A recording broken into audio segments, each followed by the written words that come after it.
I'd like to welcome everyone to our January 2nd, 2018 Planning Commission meeting.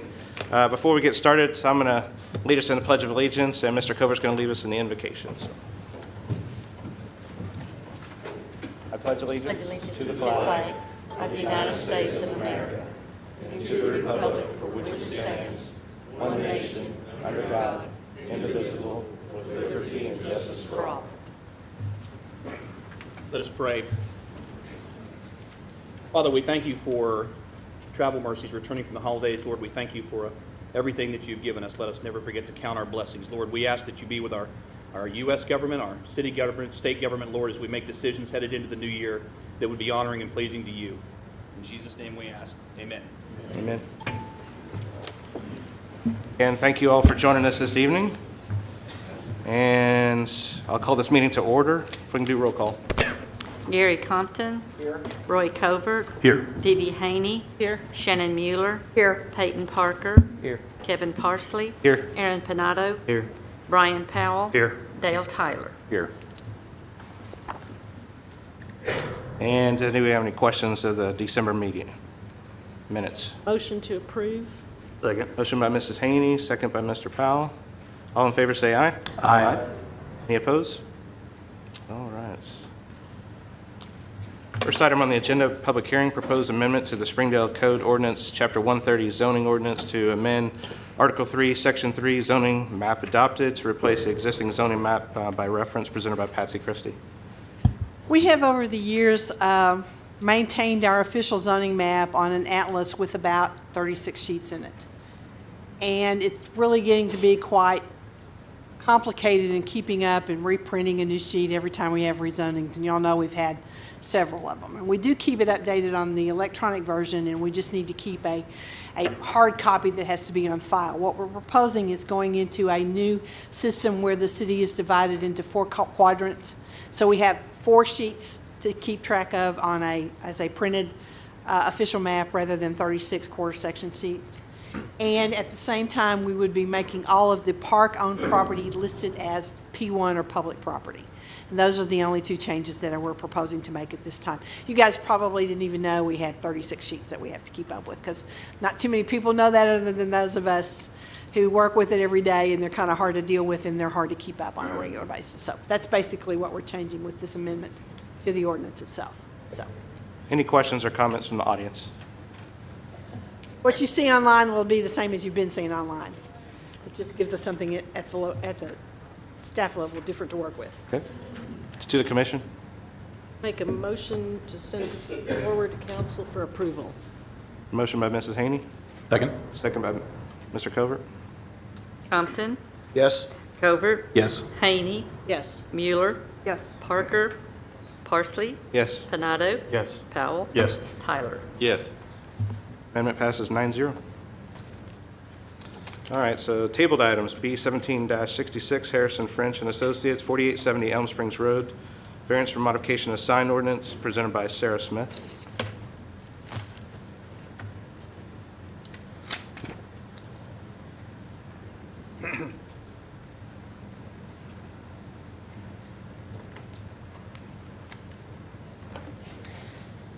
Hi, my name is Sarah Smith. I'm with Harrison French and Associates representing Walmart. We are requesting an addition of 3 signs for the online grocery pickup service. The signs will include a dual post sign, which will be a double-sided pylon sign, which measures 55.5 feet by 4 feet and stands 14 feet above grade and is 222 square feet. The dual post signs will be located mid-parking lot right off the grocery area door. Both sides on the sign will be internally illuminated. This sign will be in lieu of a canopy and will stand over the 8 designated parking spaces for pickup customers. This sign will be instrumental in advertising the service, especially to Elm Springs Road traffic, and showing the pickup customers where to park when picking up their orders. The second sign that we are requesting is a corner wrap sign cabinet that sits on the corner of the store nearest I-49. This sign is a total of 180.9 square feet on the front elevation and a total of 322.9 square feet on the side elevation. This sign will be internally lit as well, and we feel this sign is instrumental in advertising the pickup service to customers traveling on I-49. The final sign that we are requesting relief for is the monument sign off of Elm Springs Road. We are asking to add a 16-foot by 2-foot sign cabinet between the two existing cabinets. There will be a 6-inch space between each sign, and the existing Walmart panel and fuel readers will not change in size. But with the proposed pickup panel added to this monument sign, the entire monument sign will be 135 square feet and be 10 foot 9 inches tall. We believe this additional signage would be a great benefit to the city of Springdale as well as Walmart, as this is a local store that could gain national recognition, being the first store with this type of signage. And with this store being close to home for Walmart, it will allow them to effectively test the signage for possible proto signage in the future. Any questions? Staff comments? I've seen some places where the long sign that says pick up, there would be a post at each end of the area that you park in. Why did you change to a long banner across through there? I have a representative from Walmart that could speak to operations if that is better suited. I'm just asking the question.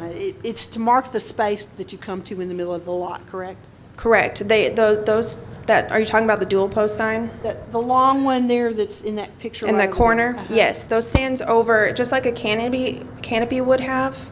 But since it's in the middle of the parking lot, we thought it would be best to put a dual post sign there instead of a canopy, and it stands over the 8 designated parking spaces.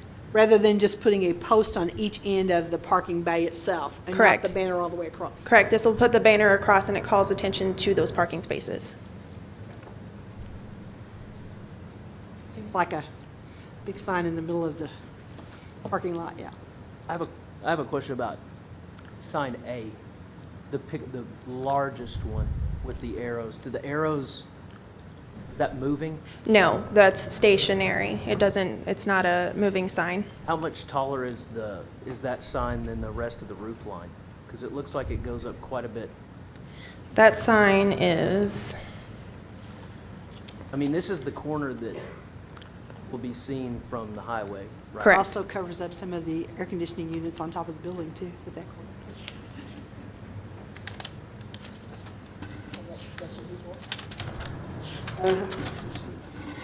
True, but this will help hide some of that too. Yeah.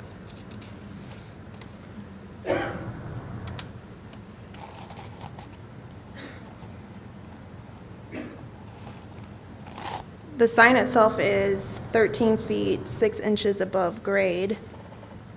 Trying to find the height of it. 7? It's 7 feet.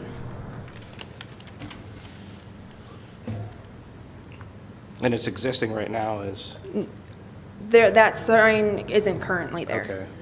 Oh, okay, there's one on the pylon deal, okay. So this will be a new one.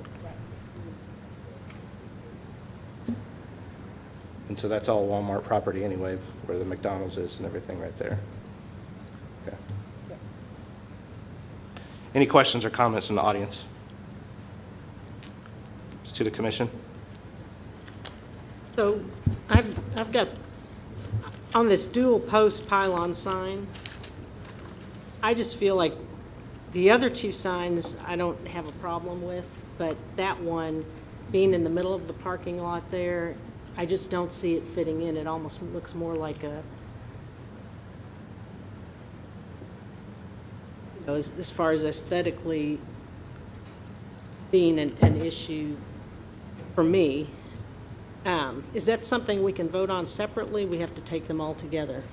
They submitted it as a package. They'd have to be willing to split it up in order to do that. Okay, because I really feel like that sign, the places that I've looked at that had just the little signs, you don't see them from a distance, and when I drive up there, you see the orange door, you see the signs on the corner, and in most cases, your pickup customers are going to be regular customers. It will only be the first time that they'll be looking for that spot. So, they consider taking that off or separating it? You'll I need to would- come up to the mic I and would- speak on that if. You'll need to come up to the mic and speak on that. If you can state your name and address, please. Yeah, my name is Matt Hayes. I'm a senior manager for online grocery pickup with Walmart. I live in Centerton. You need the full address? That's fine. Okay. Really, the purpose that we're looking for this sign in replacement of our first option, which would be a canopy, is we feel like it's less of a visual impact in the center of the parking lot like what we're using for this site. Typically, we're off on our grocery operations, we're off on the side of the building where a canopy is not so intrusive on the lot. But in this location, as you're familiar with here, when you drive up to these stalls, you're in the center of the parking lot. A canopy here doesn't seem to make a whole lot of sense. So what we're looking to do is find a different way to get the customer into the location of the parking stalls without this big monstrosity in the parking lot that covers the full width and length of the stalls. And in this case, the stalls are on both sides of the sign. So this just gives us the ability to test out a new feature and potentially try something a little different that helps get the customer to the right place on the parking lot. Right now, is there parking on both sides that's pickup, or is it just? Parking is on both sides, yes. There's 4 stalls on either side. And it's only 4 stalls? There are 8 total, 4 on both sides. Is it just the pickup and the spark that's illuminated, or is it the entire? I believe the way that we've got the plans drawn right now, the entire sign cabinet is illuminated. The part that would be the most translucent would be the pickup location, the pickup sign itself where it's white, but it is all internally illuminated. So how are these typically handled? I mean, this is a pilot situation. What if it doesn't work? And they decide to, Well, if they decide to take it down, that's fine. If they alter it some way, they'd have to come back and get a new variance, because this would be a variance to allow this to happen. Right. Y'all submitted designs and stuff to the building inspector. I was thinking about wind load and all that kind of stuff. Has any of that been submitted yet? That's all been submitted, Megan? Yes, it's all been submitted. Is Mike over there? Have y'all looked at this, Mike?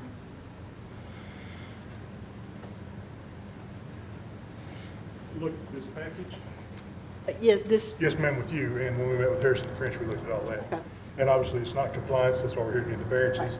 I think regarding the sizes on the building, there's absolutely no problem as far as meeting the intent of the ordinance, it's just a matter of being a little too big. The same thing for the freestanding sign in front of McDonald's. If you didn't know they were adding a panel, you would know they added a panel. The only one is really the one that Ms. Haney, you're talking about. And certainly, it's the option of either building a large canopy that covers 8 stalls, which is another building in the parking lot, or trying these bars through here. And it seemed like a great compromise to start with. Right. Well, that sign's not, I mean, it's not affecting traffic. It's not affecting any sight distance. No, it's all It's directional. just trying to get attention to that area. Correct. you did make the comment, though, that to let people along Elm Springs Road know where it was. That was the only thing that I hadn't really thought about, that would be looking at, people are going along Elm Springs Road would know it was there, too. If you miss the one on the corner, you've missed it anyways. Thank you.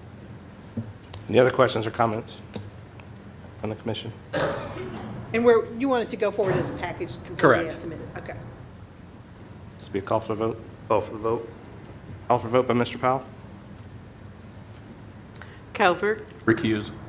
Haney, And I'm going to say no, just because of the pylon sign. I would have approved the Mueller? other two. Yes. Parker, Yes. Parsley, Yes. Panado, Yes. Powell, Yes. Tyler, Yes. Compton. Yes. 7 yes, 1 no, and 1 recuse. The variance passes. Thank you. Next item, L 17-34, Sam's Furniture, Hidden Creek Lane, Lot 1, Business Park at Brush Creek, concept of detention. We also have a variance, B 18-01, for modification of commercial design standards presented by Craft and Toll. Before we start, let me ask a question. Didn't we take concept of detention off of this? Brian? Didn't we take concept of detention off of this one? Because there's... Okay, that's what I thought. We don't have to work on that one. It's already been done. Sorry, was confused already. Go ahead. My name is Joe Pfeiffer. I'm here with Craft and Toll to represent the Sam's Furniture Project. as discussed last time, we had some variances that had come up. This is Nick from Nielsen Architects. He's going to address all the building design guideline variances. My name's Nick Pierce, Nielsen Architecture, 1710 Southwest Commerce Drive, Bentonville.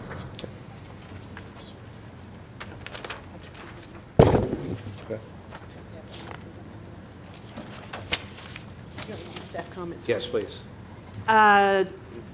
Truncated domes are required as per ADA requirements, show detail of truncated domes. All comments from the utility companies and other city departments must be addressed prior to approval of construction plans. In all residential, commercial, and industrial developments submitted after August 30th of 2007, all utility lines and/or cable in said developments should be underground. Am I reading the right one? Nope, wrong one. Sorry. Let me get to the right one. I've shuffled these so many times, I don't know which one I'm doing now. You want to talk about the variances that you're requesting for commercial design standards? Correct. You want to tell us specifically what you're asking for?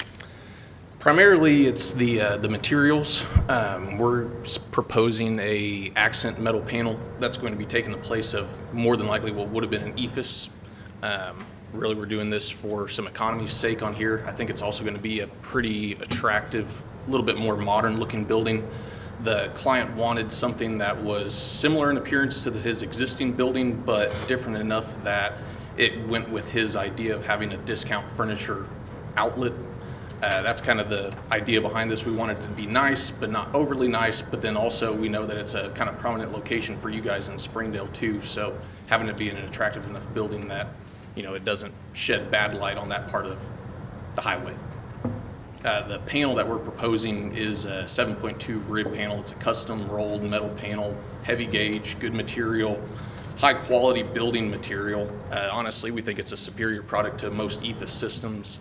It's got a 30-year warranty on the finish. It's never going to age, look bad, and need repairs with normal wear and tear. It should be a good-looking building for a long time. Some of the major architectural features, I guess, that were lacking in the original proposal were some of the projections. One of the big ways that we're going to try to achieve that similar look was with these accent metal panels. There's going to be enough contrast between the two colors, and from the distance that you're typically going to be observing this building from the highway, I think that that material contrast should provide enough of a relief that it'll be an attractive building. It'll kind of satisfy those requirements, but in a different way, hopefully making both parties happy. I don't know if there were any other specific concerns that you all had with the elevations, but those were kind of the big ones that we were focusing on. Okay, the sheet that you handed out is the type of metal panels that you're talking about? Correct, And what they're going to look like? And Yes. did you indicate what the width is on each of those? And which view is each? Last time we had one, the views were marked incorrectly. So Yes. let's make sure everybody understands, Yep. starting with the top one, what view is that? The top would be facing north, so that would be if you're approaching Springdale coming south, that would be the view that you'd be seeing. And then the bottom elevation is your primary elevation facing the highway. And then obviously the west side is your back, and the south side would be facing the existing furniture factory outlet there. Okay. Or sorry, not FFO, but same. Different from what we have with the existing building, you don't see the docks when you come down 49. Correct. So that'll Because be- that's what you're seeing on that side with the trees and the different panels. Yeah, and then that was the other thing. We're going to be trying to use some of this landscaping to also give a little bit more visual depth to that elevation. And then the second picture is what you see if, from the west side, if you're driving down 48th Street, but it sits off quite a ways from the road. Correct. For that, okay. And then the next one is the view between the two buildings. Correct. So the docks face each other on those two Correct. buildings. Okay. I think we were a little confused last time because the views were marked differently. Okay. The only other comments we have,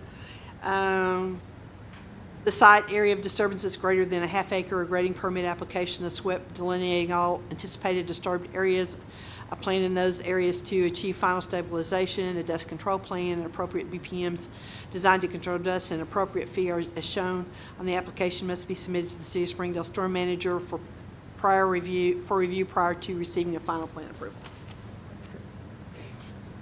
Is that it? Okay. Any questions or comments from the audience? I think she's going to get to the mic here. Sorry. Patricia Baker. how does this concern me? I have a letter from L-1734. I did in November 7th also, but I didn't come forward because it was, so how does this concern me? I'm next to Sam. You're an adjacent property owner, and they are Adja- required to notify all of the adjacent property owners when they submit a plan, Oh. so that you'll know what's going on. Okay. And this is what the building's going to look like, and we can flip to the layout if you want to see it too. Yeah, last, November 7th, yeah, it showed it showed the cow pasture in my house next to Sam's, looking east Okay? Can you all look, along. does that clear that up for you? This is the area that we're Okay. looking at right here. Okay, where's 48th Street there? Yeah. Yeah, when I look at east out my kitchen window and through the cow pasture, there's Sam's, the sideways Sam's. And this building will be just to the north of it. North, north, okay. Just So I'm north of there, just north of the existing building. Yeah, you're on the left side of that. on the left. That's the existing Oh, yeah, I sign. see, yes, There's yeah, 49. there we are. Yeah, there's the cow, okay, I see it now. Okay, so it doesn't have anything to do with. No, but me as right an now. adjacent property owner, you get notified of the plans when they're submitted to the Okay, and that's all. Thank you, thank you, thank you. Thank you. Any other questions or comments from the audience? To the commission? Is the same color scheme going to be on this new building as it is on the existing? No, I think we're going to try to match the ephes color to one of the color palettes existing. We weren't the architect on that, so we're going to get those colors and try to tie in some of them. But the overall color scheme, no, it won't be the exact same. Patsy, on these four elevations, me, the east elevation looks like perhaps it follows and would fit in our design, the intent of our design standards, Okay. and possibly the north. Tell me how the west and south do not comply. Well, the west is the one that has the big panel, it's the second one up there, correct? Correct. Okay, it has a break in that it's not 100 foot of straight metal buildings. It has the Okay. breaks in those with the different kind of metal materials that would go horizontal, and doors in those. The other one is between the two buildings, so it faces another commercial building. It has breaks in that it has doors, they put a tree in there, and then it has, I mean, the So intent is, technically, it would, the intent is somewhat there, yes. I mean, I think if it's buildings facing each other, I think that's probably the area that's the easiest to not have all the details. The rest of them, I think, they're meeting the intent. okay. So your intent is not to make it look like the original Sam's building, Correct. but by doing that, we're not going to degrade the original Sam's building. Correct. The owner wanted something that looked different. He didn't want two identical buildings. This is his discount furniture building. Right. So we wanted it to look nice enough to make everybody happy, but at the same time, he didn't want it overpowering his building that he currently has. That's my concern too. In my opinion, I think it'll be a little bit better looking building, but I think it's going to be subdued. It's not going to have quite as bold of architectural features on it as his current building does. It's going to be a little bit more streamlined. And I think that kind of goes with what he was wanting to achieve with that. This one has a little bit more landscaping than the other one. It does. So you're creating a different sense with it with more landscaping too. Correct. How big of a drop-off is that in the back?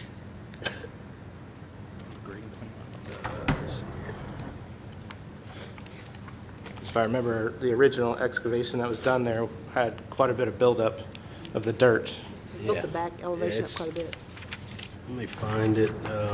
We had to build the site up to utilize the existing pond that's out there to try and get everything to flow directly in. Looks like it's probably 6 feet along the back, along the fire access road in the back of the building is what you're talking about? Right, yeah. Yeah. I didn't know. But everything's graded per city 3-to-1 slope. But that pad was built when the original one was built too, wasn't it? No, ma'am. Right now, there's currently a big pile from, probably topsoil from the first first development. Any other questions or comments from the commission? Got two different items on here. We have the variance, which would be a call for the votes, and then we have the large scale. Call with the vote on the variance. Call for the vote by Mr. Powell. Haney, Yes. Mueller, Yes. Parker, Yes. Parsley, Yes. Panado, Yes. Powell, Yes. Tyler, Yes. Compton, Yes. Covert. Yes. Variance passes 9-0. Motion to approve large scale subject to staff comments. Motion by Mr. Powell, Second. second by Mrs. Haney. Mueller, Yes. Parker, Yes. Parsley, Yes. Panado, Yes. Powell, Yes. Tyler, Yes. Compton, Yes. Covert, Yes. Haney. Yes. Large scale passes 9-0. Thank you. Thank you. Next is tabled item L 17-35, Artisan Flooring, 137 East County Line Road, concept of detention presented by Steadfast Engineering. Good evening, my name is Randy Ritchie with Steadfast. And, I believe we've addressed all the issues, maybe one or two outstanding from last month, so if you got any questions, I'll be happy to field them. Staff comments? Truncated domes are required as per ADA requirements, show detail of truncated domes. All comments from utility companies and other city departments must be addressed prior to approval of construction plans. And all residential, commercial, and industrial developments submitted after August 30th of 2007, all utility lines have to be placed underground. The site area of disturbance is greater than a half-acre. A grading permit application is SWIP delineating all anticipated disturbed areas, a plan in those areas to achieve final stabilization. A dust control plan with appropriate BMPs designed to control dust and appropriate fee are shown on the applicant. Application must be submitted to the City of Springdale Stormwater Manager for review prior to receiving final plan approval. Okay. Any questions or comments in the audience? And this one needs concept of detention. We did vote on that last month, but if it needs to be revoted, that's I fine. thought we did, but I wanted to make sure just in case. Okay. So no concept?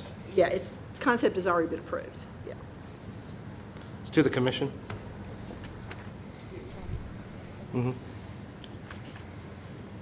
Don't have to do the concept of detention? We did it last time. Okay. Motion to approve, subject to staff comments. Motion by Mrs. Haney, Second. second by Mr. Covert. Parker, Yes. Parsley, Yes. Panado, Yes. Powell, Yes. Tyler, Yes. Compton, Yes. Covert, Yes. Haney, Yes. Mueller. Yes. Large scale passes 9-0. Thank you. Thank you. All right, next section is public hearing rezoning. First item, R 18-01, Arvest Bank, 3106 East Robinson Avenue, from MF4 and C2 to MF12, presented by Bruce K. Adib Yadsi. Very good. Thank you. Good evening. Thank you for hearing us out tonight. My name is Bruce Adib-Yazdi, 305 West Commercial Street, Springfield, Missouri. Here to talk about the property that's shown up on the screen here. It's actually, that's one of the three parcels. There's three parcels currently zoned that we're looking at rezoning through Arvest Bank. The first one's a commercial tract that's right there on East Robinson. It's the little square down there right off of East Robinson. Then there's the tract that's highlighted here. Then there's the tract just north of it. All three of those tracts are the ones that we're talking about here tonight. The C2 is the one up by East Robinson. The other two are zoned MF4. And currently, the MF4 allows up to 8 units per acre of development. No. Are you saying no, Patsy? MF4 only allows 4 units per acre. You're asking for an MF12. MF4 allows up to 8 with the amenity packages, correct? In an MF12, yes. Yeah, in an MF. MF4, you can't ever, you're right, I'm sorry. Wrong one. Thank you. What we're here to talk about tonight is a project that we're working on to develop here. And there are really two projects as part of the development. One is a family resident-based project, and one is a senior resident-based project. And What we're asking for is to rezone these 3 tracts into one zoning district for MF12, which would allow a minimum of 8, up to 8 units per acre without the amenity packages. And so we also would like to have you consider some additional restrictions on that zoning if you so desire. We're not going to zone it, develop any more than 8 units per acre. MF12 allows up to 12 if you take the amenity additions. We're also only going to go with a 2-story type structures on the project, not up to 3, which is allowed in the MF12.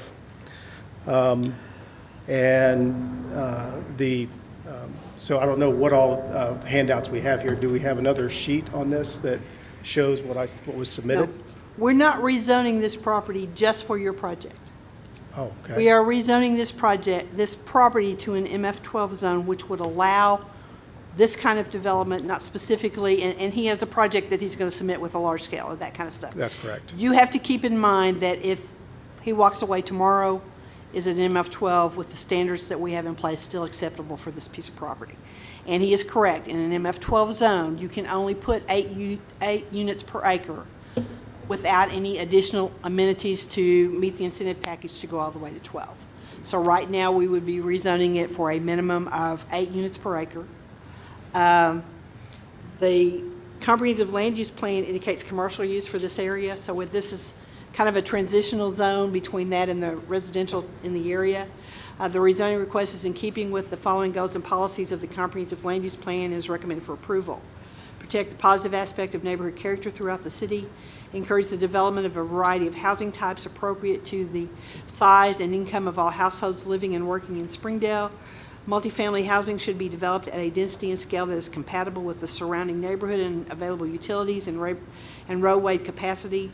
Larger multifamily developments should be located on sites with adequate space for off-street parking, accessory structures, and recreational activity, and toward the edge of single-family residential areas where higher traffic generation and taller building heights can be better accommodated. So that's whatever project goes in there, whether it's his or some other one, that's really what we're talking about. Well, what I heard you talking about earlier is an MF4 could have up to 8 units Yes. per acre, An MF4 can have up to 8 and it units can per have acre. 2 stories. An MF4 can Can have have, 3. So why would you not just have all of this as an MF4? Because the MF4, in order to get to 8 dwelling units per acre, requires a certain number of amenity packages, including garages, all brick masonry construction, and all kinds of other Okay. elements in order to get to that point. Okay. I just wanted to make sure that there was that clarification on it. Okay. Any other comments? I just wanted to ask, he said it's more than just the part in yellow, there's 2 other spots? well, it's actually the corner lot where it says 3126, and then it's the track just to the north of it, I believe. There's 3 parcels in there. There's 3 parcels, correct. There's 3 parcels in there. It's a total of, how many acres is it altogether? 3.77. So we're talking the 3126, the one that's highlighted, and then that whole field behind it. It's all part of this plan. That's all currently owned as by one entity and under contract by one entity, correct? All three of the parcels. We're voting on all 3. There's only That's one correct. listed. 12. It's all the parcels that's listed on the application, yes. Okay. We need to correct the map. I was wondering where because I went out there, I'm going like, the only way back to that one parcel was that little lane. I'm going like, there's no way you do that. It can't be sold separately because it doesn't have frontage on a public street, right? Any questions or comments from the audience? Okay, it's to the commission. Call for the vote. Call for vote by Mrs. Haney. Parsley, Yes. Benado, Recuse? Powell, Yes. Tyler, Yes. Compton, Yes. Covert, Yes. Haney, Yes. Mueller, Yes. Parker. Yes. 8 yes, 1 recuse. Rezoning passes. Staff will prepare the ordinance and it goes to council on the 23rd. Thank you. Thank you. Next item, R1802, Helen L. Fielding Revocable Trust, 1.87 acre along south of Don Tyson Parkway between South Powell and Southland Drive, from SF2 to MF12, presented by ESI. Thank you, Mr. Chairman. Jason Apple with Engineering Services. We are requesting this parcel, which is 1.87 acres, to be rezoned from SF2 to MF12. And I'll answer any questions. Staff comments? The adopted comprehensive land use plan indicates low-density residential use for the area. The rezoning request is in keeping with the following goals and policies of the comprehensive land use plan is recommended for approval. Appropriate locations for single-family and multifamily residential development should be provided based on accessibility, site suitability, utility availability, neighborhood compatibility, and environmental factors. Allow an increase to medium or high-density residential use when land values prevents economic development of low-density residential. Multifamily housing should be developed at a density and scale that is compatible with the surrounding neighborhood and available utilities and roadway capacity. Okay. Any comments from the audience? When you come up, if you'll state your name and address, please. I know there's a couple that want to make some comments on it. We also, do you want to read these first into this or wait until the end? Doesn't matter, whichever way. Let's wait till the end. We'll go ahead and let them speak first on it. Go ahead. My name is Justin Parton, and I live at 3434 Mulberry Lane, which is actually just to the north of Don Tyson there and off of Almond Street. What you do not see pictured, thank you for this opportunity to speak to the council as well. What you do not see pictured there is a school to the north of Don Tyson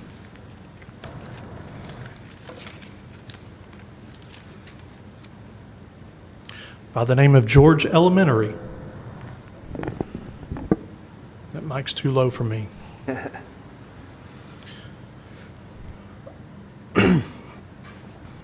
I do not believe that the community has had an opportunity to be properly notified that this rezoning was going to take place, number one.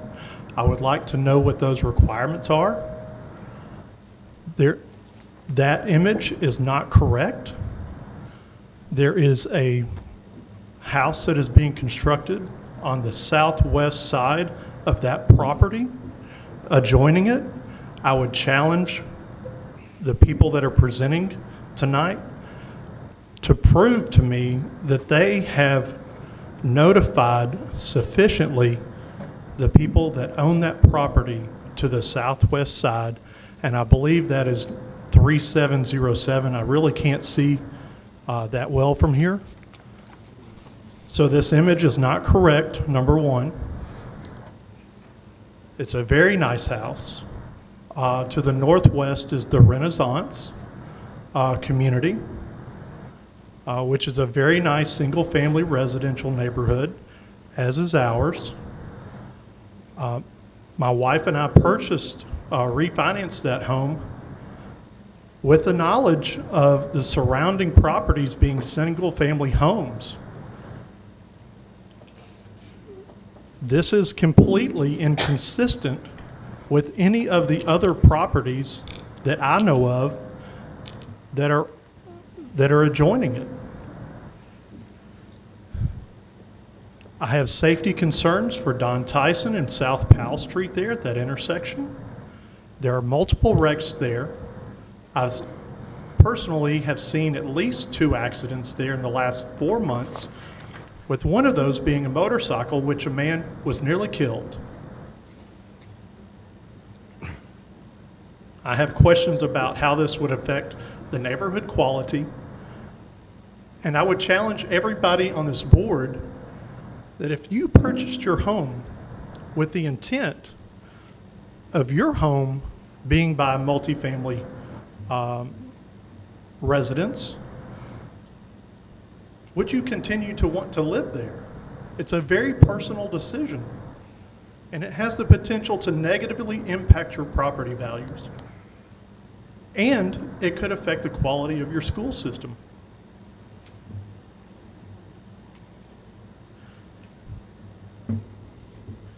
Do the owners of this land physically live where they're wanting to rezone?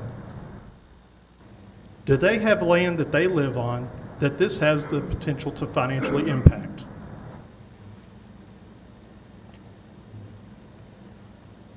Who would this change truly benefit? Would it benefit the single individuals that own that property? Does it have the potential to create jobs in our community? This structure can be built anywhere. Whatever their plan is, which is not clear to any of us exactly what that plan would be, this structure could be built virtually anywhere where there are not single-family homes adjoining it. As you can tell, I'm very upset by this.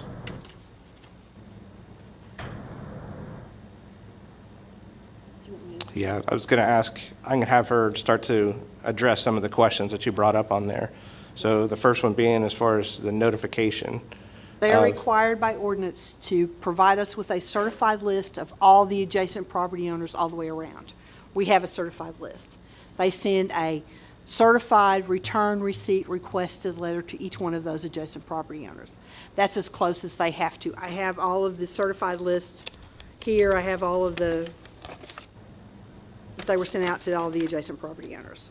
So they have met all of those requirements. There is not a requirement in the ordinance that who owns the property actually has to live there. It's the record property owner has to be the applicant, and that the applicant is the Helen R. Fielding Revocable Trust, and they are the applicant of this rezoning request. So there's no actual evidence. Yeah, go ahead, Sarah. Sarah Sparkman, Springdale City Attorney's Office. I also want to address those requirements for notice. They are set by state law. So that's the requirement they're following. In addition, the City of Springdale has chosen to go above and beyond that and create a notification system where at any time there is any type of change in your neighborhood, you can receive notifications through the City of Springdale website, either through email or text messages, and you can set it up for a certain radius on top of the minimum required by state law. But you have to have signed up for the alert system for that to be notified too. So they have met all the requirements for notification of the adjacent property owners, yes.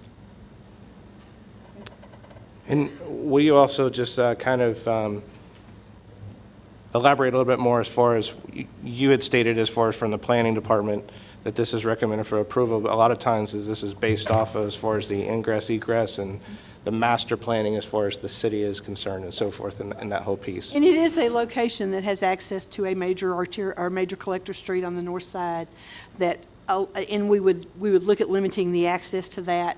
If it is developed as single-family homes, we'd have to address that. But right now, all we're talking about what is the highest and best use of this piece of property.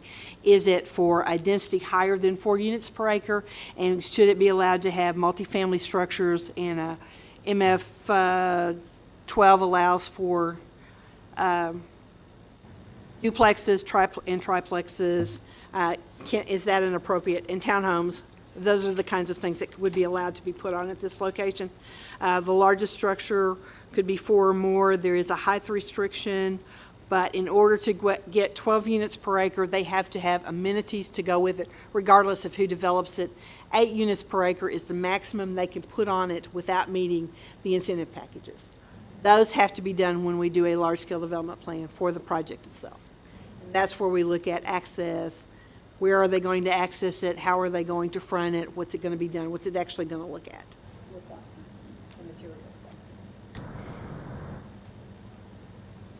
Any other questions on there? Not for me. I'm sure that there are others that would like to speak as well. Okay, great, thank you.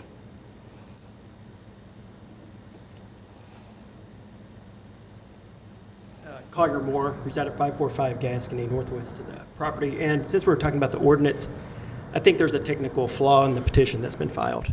The petition, and I'll let you get to the petition to review it. The ordinance requires that the petition, if there is a proposed grantee for that to be disclosed in the petition, it fails on that. So this is Chapter 130, Article 2, Section 11, going through the requirements. If you'll notice on the second page of the petition, it states petitioner's immediate intentions are to sell And it asks in that, if so, is property subject to an offer and acceptance escrow, and it notifies that it is in fact. However, the petition fails to state the proposed grantee. Therefore, the petition is flawed. Sarah? Doesn't have to indicate who they're selling it to, they're just indicating that they're going to sell it. No, it states in the ordinance that, and the intended grantees, if the property is subject to contract, sale, or title, is to be otherwise conveyed. This says it is under contract. Therefore, it must disclose the anticipated grantees. The petition does not do so. Okay, this is a Sarah question. Go ahead, Sarah. Because we've never, Did you get this off the website? I did. That's correct. That's fine, I just want to make sure it's the correct one. It is. Yeah. So this property is sold? I don't think it has sold yet. but I'm not sure that It states that, it states the property is under contract escrow. The petition says that. Excuse me. I'm happy to look into this. I'm going to compare the ordinance to what the petition is and see if there's any merit to this. In the meantime, I would like the opportunity to review this, so if anybody else would like to speak, I would like to do that before this Okay. is argued before the commission. Anything else, Collier? No, that's it. Okay. Okay, thank you. Any other comments?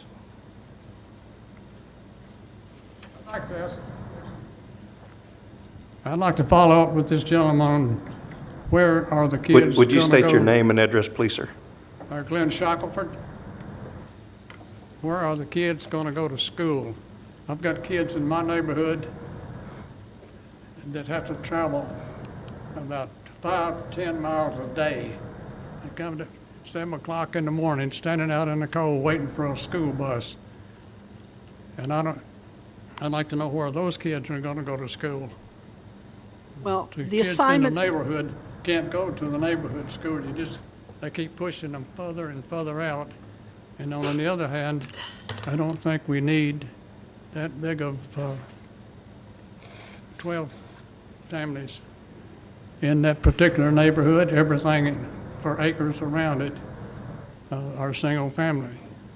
But somebody needs to check real close on what those kids are going to do. okay, the assignment of children to a school is a school district function through the school board. That's not something the city has anything to do with. I know that, but the people need to know that there's a chance that their kids are going to have to be bused all the way out to Sonora. Thank you. Yes, sir. Good evening.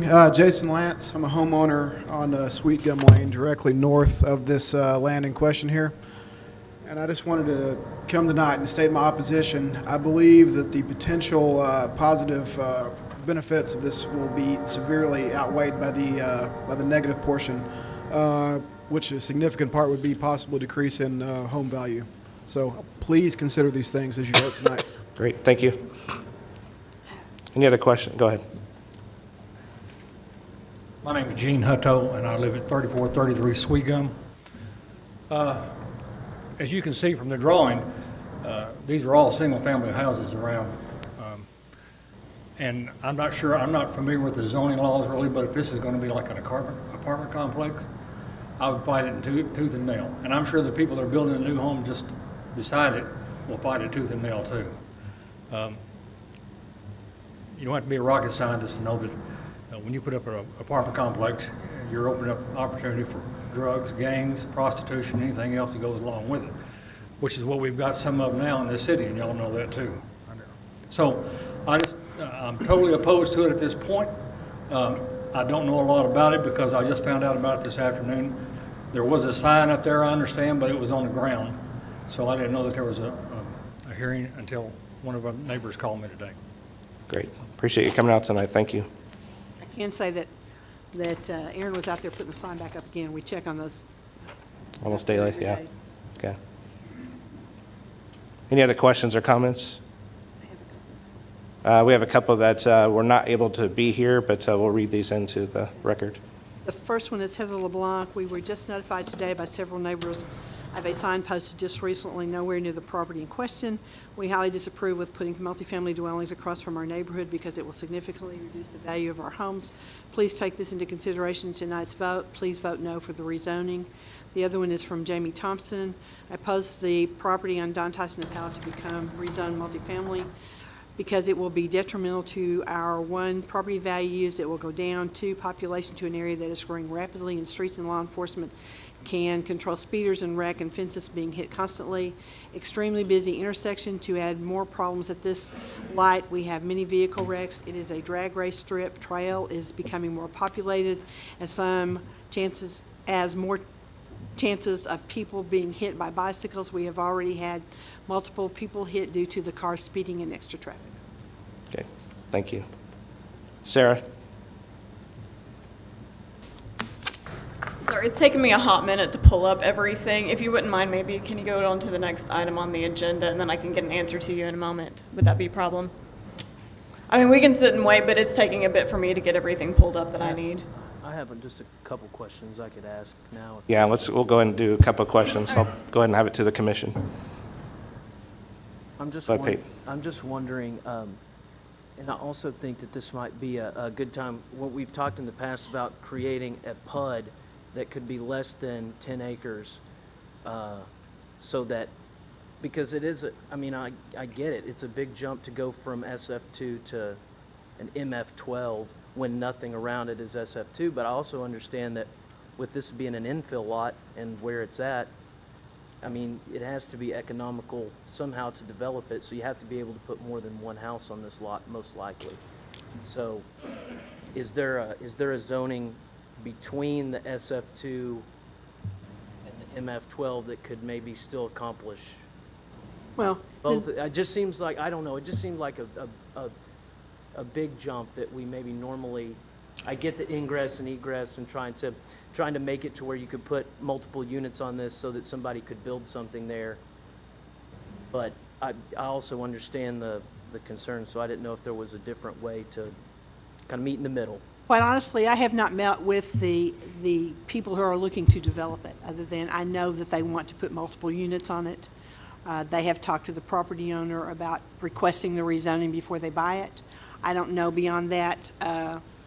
There again, we're just looking at is that. You could recommend a downgrade, and then they would have to decide whether they want to do that or not. But as far as a PUD, it has to be 10 acres. We don't have anything that allows a PUD in less than 10 acres. And then this could, if we did, the same situation where they're going to develop the multifamily off of Robinson Avenue, where it's not 10 acres, it's almost 4, but they're only saying that they're going to do 8, not 12 or 6 or whatever. That would be an opportunity for them to bring it as not trying to put in 12, because there's just a lot of variance between. Well, the question becomes, what's the size limit that you want? What's the smallest size for a PUD that you want where you're not doing contract zoning? Because state law does not allow you to do contract zoning, but is it 2 acres, is it 5 acres? And we have gone with 10 in the past. Maybe a 5 would be in between. This one wouldn't fit into that, because it's a pretty small track. Yeah. Peyton, I don't know that this would respond to that in any way. The front of this home actually faces towards Southland, which, by the way, is where the sign was planted. The sign was not, at least the one, I couldn't find it. The sign was not located up on Don Tyson. Perhaps another way to approach it as an infill lot would be eventually through some kind of a lot split for residential and single family. This area, when you're there, is distinctly single family residence. It does not, in my mind, seem to fit well with multifamily in any sense of the word. But perhaps if it were approached differently, in a lot split, you could end up with some single-family homes there. So it's a nice area. It's got great potential, but in my mind, certainly not for multifamily, much more for single-family. Can you explain, Patsy, the difference if we go MF4 versus MF12? Well, I'm like Sarah. If my iPad would pull up the code, I could do it really quickly Okay, for you. But okay. seeing how Because it seems to be. to me, MF12 seems like a bit much, even if you tell me that there's not the ability for them to put that many on that size of a lot because of the required amenities. I still. We're making a little progress. Technology is not working really well today. Maybe it's still on vacation. Jason, did you have something? I mean, obviously, we're here to talk about zoning and not the project. And so, I mean, I've got some pictures. We could look at the townhome units. We're looking at two-story, nice looking fourplex units basically is what they are. In this, if it was able to be a PUD to where we could present, the whole package, the whole zoning plus development plan, that might, at least you could be able to see the whole project as what it's going to be versus just changing the zoning to 12 units an acre. But we don't have that possibility. No, I right understand. now. And if we go to an ordinance amendment to allow that to happen, we're talking Sure. several months down the road. Well, and, I mean, right now, I am looking at zoning, and so I do have concern with the amount that could be potential on that. Can you tell me on the, from the standpoint of those asking for that, why would you not go MF4? Saying MF4 would not fit for what they're trying to build? I've not looked at MF4 to get to 8 units an acre to know what the amenities are, the different amenities that need to be required to get there. I don't know if they're the same, Patsy, as if it's if it's MF12 to get from 8 to 12 units an acre. Is that the same, like, amenity? I can't tell you Similar? that because I can't get the sludge. Okay. I mean, To be honest, I didn't know you could be MF4 and get to 8 units an acre, so. Oh, maybe. Are you doing fourplexes, did you say? They're two-story townhomes with 4 units, yes.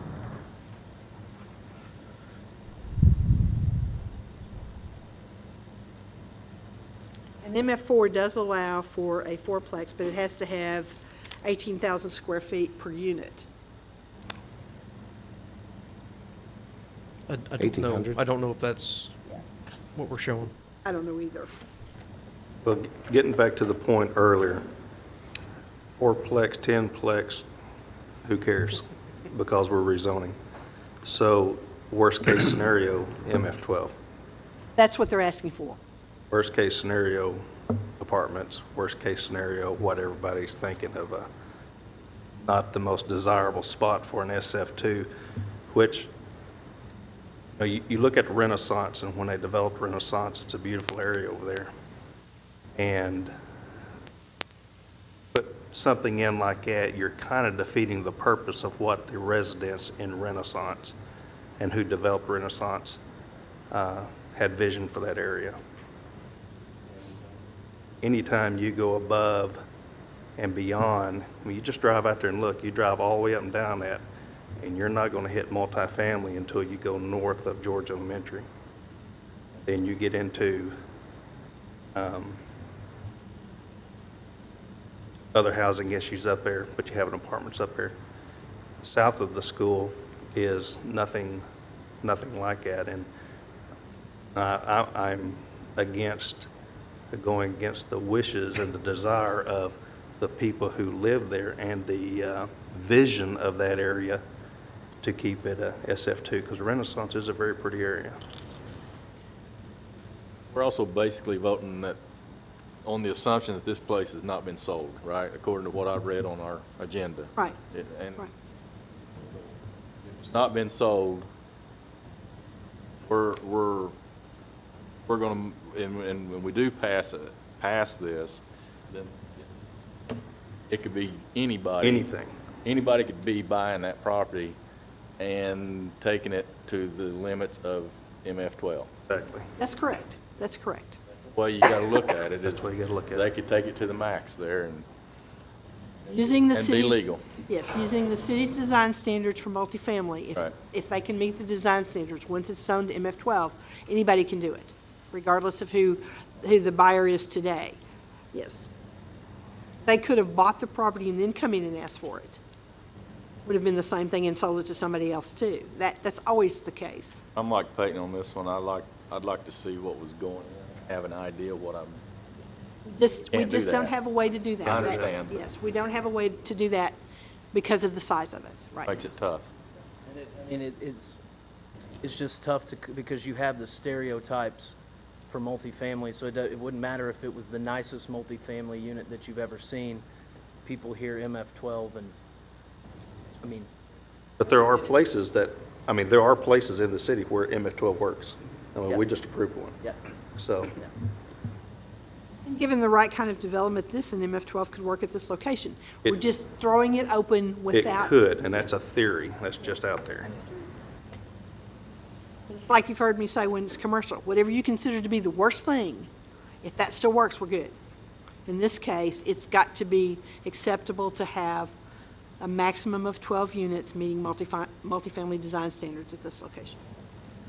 I think that's The my height. concern, is Well, this is a, Let me ask Jason well, a question. just real quick, though, I mean, this is what I have constantly brought up, because you guys always tell us, as far as on these rezonings, it doesn't matter what property is going there, if it's designed for that location, then that's what we should be working towards. I've always had a problem with that, and you know, a large-scale development that I'm still highly upset about on that whole piece there. If we're going to be like other cities in northwest Arkansas, like the Bentonvilles and the Rogers and stuff like this, we're going to have to address this ordinance piece somehow to where, and we put companies in a challenge too. I mean, Jason's sitting here going, I'd love to be able to present to you all the stuff in this. When are we going to address that, and what is the process as far as for us to address So that? our multifamily standards are not that different from what they are in Bentonville and Rogers. It is different in the aspect of it that unless we have a PUD, that there's no other way as far as to see the full development of things. They may have different standards for planned unit developments that are smaller than 12, than 10. That's probably Yeah, the because situation. I actually do see this area as far as with the right development could be a really good fit in this whole piece. However, without being able to see this, we're always in the position as far as worst case, minimal standards in that whole piece. Our question has always been, is our minimum standards high enough? We not change the PUD to go based on the number of units instead of the acres, especially if we're talking about trying to get density or, trying to put some kind of use for these odd lots like this. Because I think the thing is, if you look at this one, there's the exact same thing right across Powell Street. That lot right there is the exact same thing. So whatever you do here, I think sets a precedent for that. I mean, there's really no difference in those two lots to me. They come off the same street, they face the same way.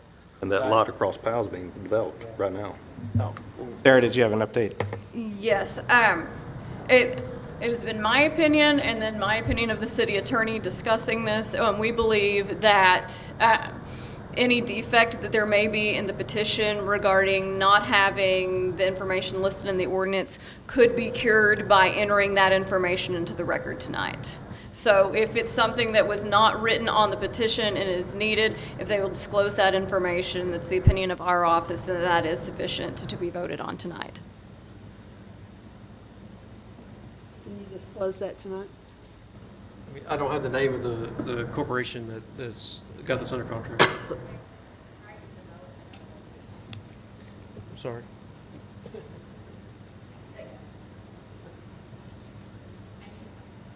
If you can state your name and address, please, sir. I'm Lindy James, and I'm the granddaughter of this person, the trust. It's actually going to be sold to Triton Development LLC. Okay. And I do have a question, like, after y'all discussed. I mean, so if you rezone it, don't they have to bring the design and the plans and all of that to you for approval before they can build it anyway? Oh, yes, they have to. They have to come back with a large-scale development plan if it is rezoned to that. That's correct. Okay. But we are not rezoning it specifically for a No, project but I mean, that they have to get that approved as well later, right? Yeah, the concern that this group has here is any MF12. So if it wasn't this group here, Right. and it was resold to somebody else, once it's an MF12, all they have to do is meet the minimum standards. I was just curious. Yeah, no, I just wanted to make sure. I mean, that's the concern on here. And we've seen minimum standards in other locations that are not sufficient. in that whole piece. Well, keep in mind that the multifamily design standards went into effect, and then the market stopped. And we have only had 2 projects that have come forward since the multifamily design standards went into effect, and those are the ones on Orchard. And then we have the 2 new ones that are in process, which is the one over on Harbor and the other one on Orchard. We don't have any other projects. If you look at the multifamily standards, the multifamily projects around town, they were all built prior to those standards going in, except for those 2 locations. That's where I think, Kevin, that's where I feel like my hands are tied, because this is right on the bike trail, it's right by Lake Fayetteville, it's right close to schools. So, I mean, but because we only can work within the MF12, I mean, it's... Well, you've heard my... Can you guys go down to MF4? Is there a reason why you couldn't do MF4, which allows 8 units per acre? Are you trying to get 12, or are you shooting for 8? You want to table this and discuss it? We're shooting for more than 8, I mean, but not 12, so it's somewhere in the middle. I still can't get this into that. Okay. And I just wanted to clarify for the commission, the reason why you can't see what the plans are ahead of time is because the legalities of it, because we come real close. Well, it's contract zoning if we know what the plans are and make the determination based on that. That's why we have the PUD. That's about as close to contract zoning as we get, and that is permissible legally, and that's why we have the minimum standards in place. If you don't believe the minimum standards are sufficient, that's an issue to be addressed in ordinance. Well, this is where I've also been very proactive in that you need to divide the city up in different corridors on there, like a northwest corridor, a southwest corridor, and things like that, just like we've done with the downtown area and just like we've done with the ballpark district. And we have, specific to those locations, design standards for those locations that meet those things, which is very proactive as far as how we've done things. The rest of the city, we've just been reactive. And like this multifamily, and Patsy, it's true. I mean, we've only had 2 projects. You got to look at it. Why have we only had 2 projects in the city? Well, because of these circumstances right here. So my recommendation is that whether we need to put it on a work session or something like that, we have got to address these multifamilies going forward in here, so. The Okay. multifamily design standards are the same ones for the overlay district. It didn't set any different standards for multifamily.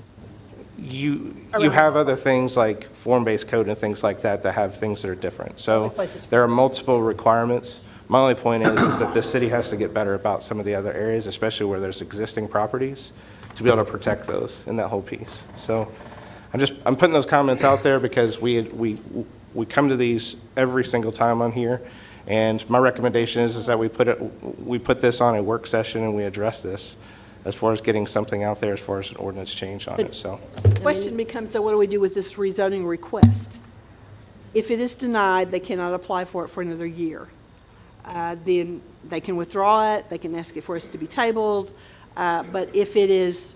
I'd love for them to table it and be a part of the change, if they don't want to wait another year if this does get voted out. It still goes to council. Council actually does the final. If the council does not rezone it, then they have to wait a year. So it comes back to the applicant, and what do you want to do with it? And to me, it doesn't matter what you look at, because even if they showed us their plans, they could turn around and get a better offer, and those plans could be out the window. So we can't, seeing the plans does not help us at all. It's looking at minimum design standards for that.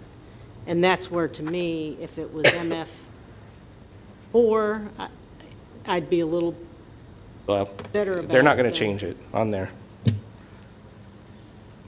Jason, do you want us to vote on this, or would you want this to be tabled? I have one question. If it goes to council with a denial from the planning commission, can we downgrade then? Can we downgrade at council, or? If the planning commission denies it, then you have to file an appeal to the city council Right. within 15 days. And then, Sarah, they could ask for a downgrade in zoning at that time? Yeah, that's fine. I mean, we ask for downgrades in zoning all the time here at Commission, so I don't see illegal. No, the question is, could they ask for the downgrade at council? At council? If they appeal the planning commission's denial, it goes to council, can they ask for a downgrade there? Oh. Sorry. Even with the downgrade, it's minimal standards. It's still minimum standards, yes. Yeah. Right. I don't have a good answer for you right now. Sorry, I'll. think we've ever done that, but I think say gets it would be, referred- it would be up to, They it would could be up refer to it back council to on the- that. They could absolutely refer it back Back to to planning back to commission, planning back commission, with the downgrade and is they've what's done that done that, before, yes. so that'd probably be the better course of action. Go ahead and vote. Okay. Do you have another comment?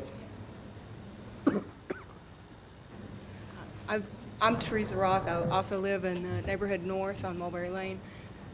I just want to vote my opposition, or voice my opposition. I don't know what it would take to convince y'all that if we had more time to get more neighbors here, we would have more neighbors here. I also found out about it today, so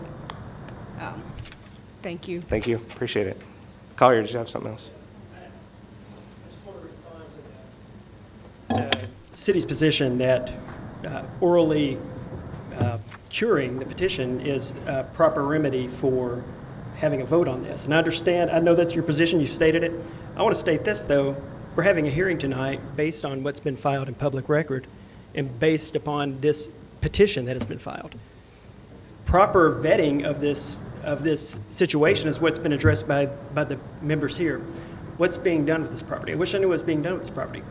The ordinance specifically states that if this is under contract, it must list the proposed grantees. This is under contract per the petition. The proposed grantees are not listed. The confusion that you're having is the same confusion that the individuals living around this property is having. We can't look and see who's purchasing this. Who are the buyers? Who's the potential folks who are buying this, so we can maybe see what projects they've developed in the past to see if it is something that there may be no objection to. So I just want to put it on the record that I would say you can't vote on this tonight, despite the city's position that it's been cured. I think from a procedural standpoint, that can't occur. If I file a petition in a court of law, that petition is flawed, the remedy for the opposing counsel is to dismiss. I think that would be the same here. So nothing further on it.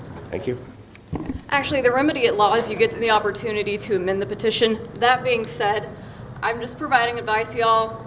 I've been here for a hot minute. I happen to think that we have the best city attorney in the state of Arkansas, so we just give you the best advice based on what we know.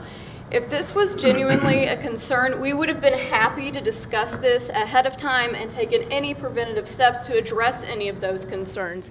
But instead, we're kind of having to make a rush decision this evening. That being said, I trust the discussions between the city attorney and myself, and you can take that advice as you please.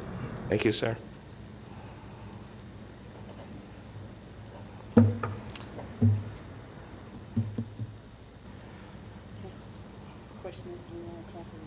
Well, I mean, I'm going off of our city attorney and things like that as far as moving forward with a call for the vote. However, could it be challenged? Potentially in that whole piece, but that's why we have legal counsel to be able to support us in that regard there. So this would be a call for the vote. Call for the vote. Call for the vote by Mr. Powell. Panado, No. Powell, No. Tyler, No. Compton, No. Covert, No. Haney, No. Mueller, No. Parker, No. Parsley. No. This rezoning does not pass 9-0. As I stated before, you have the right to appeal that decision to the city council. The appeal has to be filed within 15 days with the city clerk's office, indicating why you feel the planning commission's decision was incorrect, and you have to notify the adjacent property owners again. Thank you. I know quite a few of you guys will probably get up and leave, and that's fine, and that whole piece there. I just wanted you guys to know, and I appreciate everybody coming out here tonight. These are examples as far as getting engaged and understanding the different portions of your city, and you can help as far as make the appropriate changes to the city. Get to know what we've done with the downtown district. Get to know as far as what we've done around as far as the ballpark district. Those, as far as the zoning pieces, there's additional components to that as well. That's actually, I would say, the ballpark district in itself is probably the most restrictive, but yet and then the downtown area is the most progressive of all of Northwest Arkansas, beyond what Bentonville and other locations are doing. There are other parts of the city that can have this same type of resemblance. If you actually looked off of the places in Rogers and Bentonville, this makes sense as far as some of these types of things, as long as it's done appropriately. How we do that is you got to get past as far as minimum design standards. These are things that have been out there for years. And the way to get those things resolved is to be proactively involved, bring those things to us. We have work sessions we have a work session every month beyond this regular session as well. Those are the types of things and opportunities that you can bring it to us as far as the Planning Commission or even to the City Council. But I can't stress enough as far as why these things are so important to get engaged with this type of development. Multifamily is good. I don't want people to think that multifamily is a bad thing. There's actually a big push where people desire that type of a living. If you look as far as what we've done with our downtown area, it's very desirable to have multifamily in there. So we've got to change that reputation of those types of things, and the best way to do that is to get engaged in that whole piece, okay? So those that I know just came out specifically for this, love for you to stay for the rest of the meeting. But thank you, and we'll continue to look at these things going forward, okay?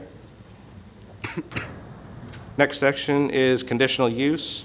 C 18-01, Johnny Aguilar, 3154 East Robinson Avenue, Use Unit 42, Church Synagogue, and a C2, presented by Johnny Aguilar.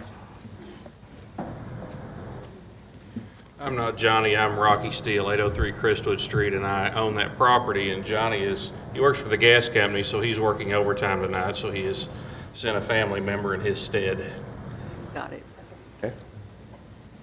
So we're here for a conditional use and to answer any questions you guys might have about us putting a small church into 3154 East Robinson. We'll go to staff comments. Entire structure? Yes. The ingress and egress to the property is acceptable. The off-street parking and loading areas are unacceptable. I don't feel like there's adequate parking for a church at this location. Refuge and service areas is acceptable. Utilities is acceptable. There's no screening requirements. I'm not sure if they were putting in a sign because their site plan didn't indicate whether or not they would be putting in a sign. The yard requirements and the open space requirements, we weren't quite sure what was available based on, it wasn't shown on the site plan. It was not known if there was any proposed landscaping, and the general compatibility with the adjacent properties, I feel, is unacceptable. Do we have any idea, have you talked to the fire marshal about how many occupancy there would be in this building for a church? Dwayne, Well, right now they've got roughly 8 to 10 members. And we look at what the building itself can hold, not what their current membership is. Correct. So it should, I mean, we're looking at up to 49 as far as the pews and that sort of stuff goes. I mean, they're going to have seating for, I think there's going to be 4 14-foot pews in there is what will fit and keep all the moving space and walking space and room for people to have wheelchair mobility and that sort of stuff. I mean, that was that was kind of their main goal when they set it up, was to make sure, because they, in following the guidelines, they're a group of 8 to 10, and they don't expect to double or triple that in the next 3 to 4 years, of course. But also we know that we can't, due to the guidelines, have too many folks in there either. So we've got, their occupancy set, and they're, of course, in agreement with all of that. As far as what is the occupancy limit that you're setting? 49. 49? Okay. Correct. Dwayne, did you have any comments? Go ahead.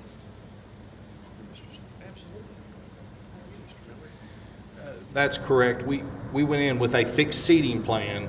They're going to limit their occupancy load to 49. That means they don't bring in chairs and put it in the building. So basically, they have some door swing issues. If they went above 49, they would have to put up exit sign, emergency lighting, painted hardware, and stuff like that. I've talked to Rocky on the issue, and basically they had pews, which they lucked out. They bolt them to the floor and they set them in to a standard and submit us with a seating plan. Then they can stay within the 49 limit. Okay, and how many parking spaces can you get at this site? 18. So at 49, an occupancy of 49, they'd only have to have 12 parking spaces, so that's one parking space for, okay. Got you. The application doesn't tell us that you were limiting. Okay. Based on what I saw, until we knew that, there was no way of saying that it would be an acceptable use. Will they be, what would be their hours of operation? It would be, the Wednesday service would be, what time? 7 to 9 on Wednesdays and Sundays. Sundays will be from 10 a.m. to 3 o'clock. Probably 10 to 3 on Sundays. No evening service on Sunday? No, it's just one service. Okay, and then there is the noise ordinance requirement, which you have to meet the noise ordinance, because we have had those situations in the past. I don't anticipate them getting too rowdy. No, not at all. I can tell you, we've seen situations where the Sure. music gets loud and Yeah. the bass is usually what is the problem with adjacent neighborhoods. Rocky, is there parking on the north side of the building, or is the parking all on the south side? The parking is all going to be on the south side. So there are 18 spots there? Correct. Is that going to require a shared parking agreement? Are you counting spots Well, that belong to the other? I own that whole parcel, so I'm not there. We close at 5 on Monday through Friday, so there's no issue with the parking. But there would have to be a parking agreement. Yes. Indicate, okay. Yes.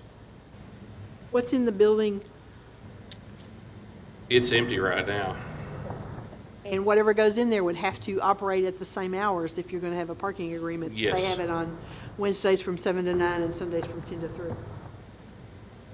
That's correct. Any other comments, Patsy? That makes it a little bit more acceptable. Those would need to be conditions if the conditional use is to be approved, that be part of the conditions for it. Okay. Any questions or comments from the audience? Let's do the commission. So hours of operation, 7 to 9 Wednesdays, 10 to 3 on Sundays. Maximum occupancy of 49, has to have a minimum of 12 and a half parking spaces. Fixed seating plan, which limits that to the 50 or less. And abide by the noise ordinance requirements. And parking Shared agreement. parking agreement. agreement. Call for the vote, Call for the vote by Mrs. Haney. those conditions. Howell, Yes. Kyler, Yes. Compton, Yes. Covert, Yes. Haney, Yes. Mueller, Yes. Parker, Yes. Parsley, Yes. Panado. Yes. Conditional use passes 9-0. Staff will prepare the resolution. It goes to council on the 23rd. Thank you. Next item, C, I don't know why I keep going to 7, C 1802, Haley Rocco, 8255 La Scala Avenue, Use Unit 28, home occupation in SF2, presented by Haley Rocco. Hi, I'm Haley Rocco, live at 8255 La Scala Avenue. Today I'm requesting a home occupation. I have a embroidery business where I have an online Etsy shop, and so I have customers who purchase online, usually not in the state of Arkansas. I ship packages to those customers. I don't have traffic to my home. I don't leave my packages for the mail. We take them to the post office. What questions do you guys have for me? Staff comments? The ingress and egress is acceptable. The off-street parking is acceptable. Refuge and utilities is acceptable. There would be no screening requirements, and you cannot have a sign indicating Correct, the yeah. business. The yard requirements are acceptable. The general compatibility with the following conditions would make it acceptable. No alteration of the outside appearance of the residential structure or provision of a separate outside entrance for the business areas of the residential structure. No outside storage of materials required for the operation of the business, operated only by the resident members of the household and shall not have any employees, concessionaires, or any other form of operator or helper, whether such business is conducted on the premises or off the premises. Requires the use of an area no greater than 30% of the total heated living space of the residential structure, generates no traffic, parking, and sewage or water usage in excess of what is normal in a residential neighborhood, will not produce any fumes, odors, noise, or any other effects that are not normal to residential activity, will not involve accessory buildings, and stock and trade shall not extend shall not exceed 10% of the floor area of the accessory use. I agree. My craft room, my house is just under 3,000 square feet. My craft room's maybe 10 by 12, so it's way under the 30%. Okay. Any questions or comments from the audience? If you can come up to the mic, state your name and address, please.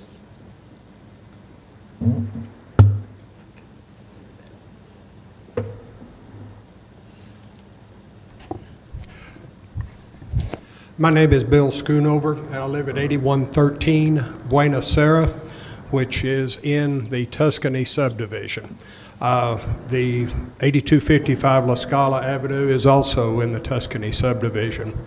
I just wanted on the record that our HOA covenants provide for no businesses be run from a house. And right now we have 170 occupied homes out of about 200, and we have significant traffic in the neighborhood right now. I would request that if approved, there be some sort of a limit placed on the amount of traffic that a business like this could potentially generate. I do have a question about their merchandise deliveries. The product that they do embroider, how do they get it in? How is it delivered? Is it going to create traffic in our neighborhood? And we also would request that there be absolutely no walk-in or foot traffic. We have traffic concerns in our neighborhood as it is right now, and we don't really want anything that's going to make that worse. One of the conditions we had was generate no traffic, parking, and sewage or water use in excess of what is normal in the residential neighborhood. Okay. That's one of the conditions. Should this be approved and there be issues after the fact, what course of action would our HOA, POA take? Go ahead, Sarah. Sarah can answer that. The city is not bound by any POA, HOA regulations, so if there is any concern, if it's a violation of the POA, that's something that you would need to discuss with a private attorney, but not something that is a matter for the city.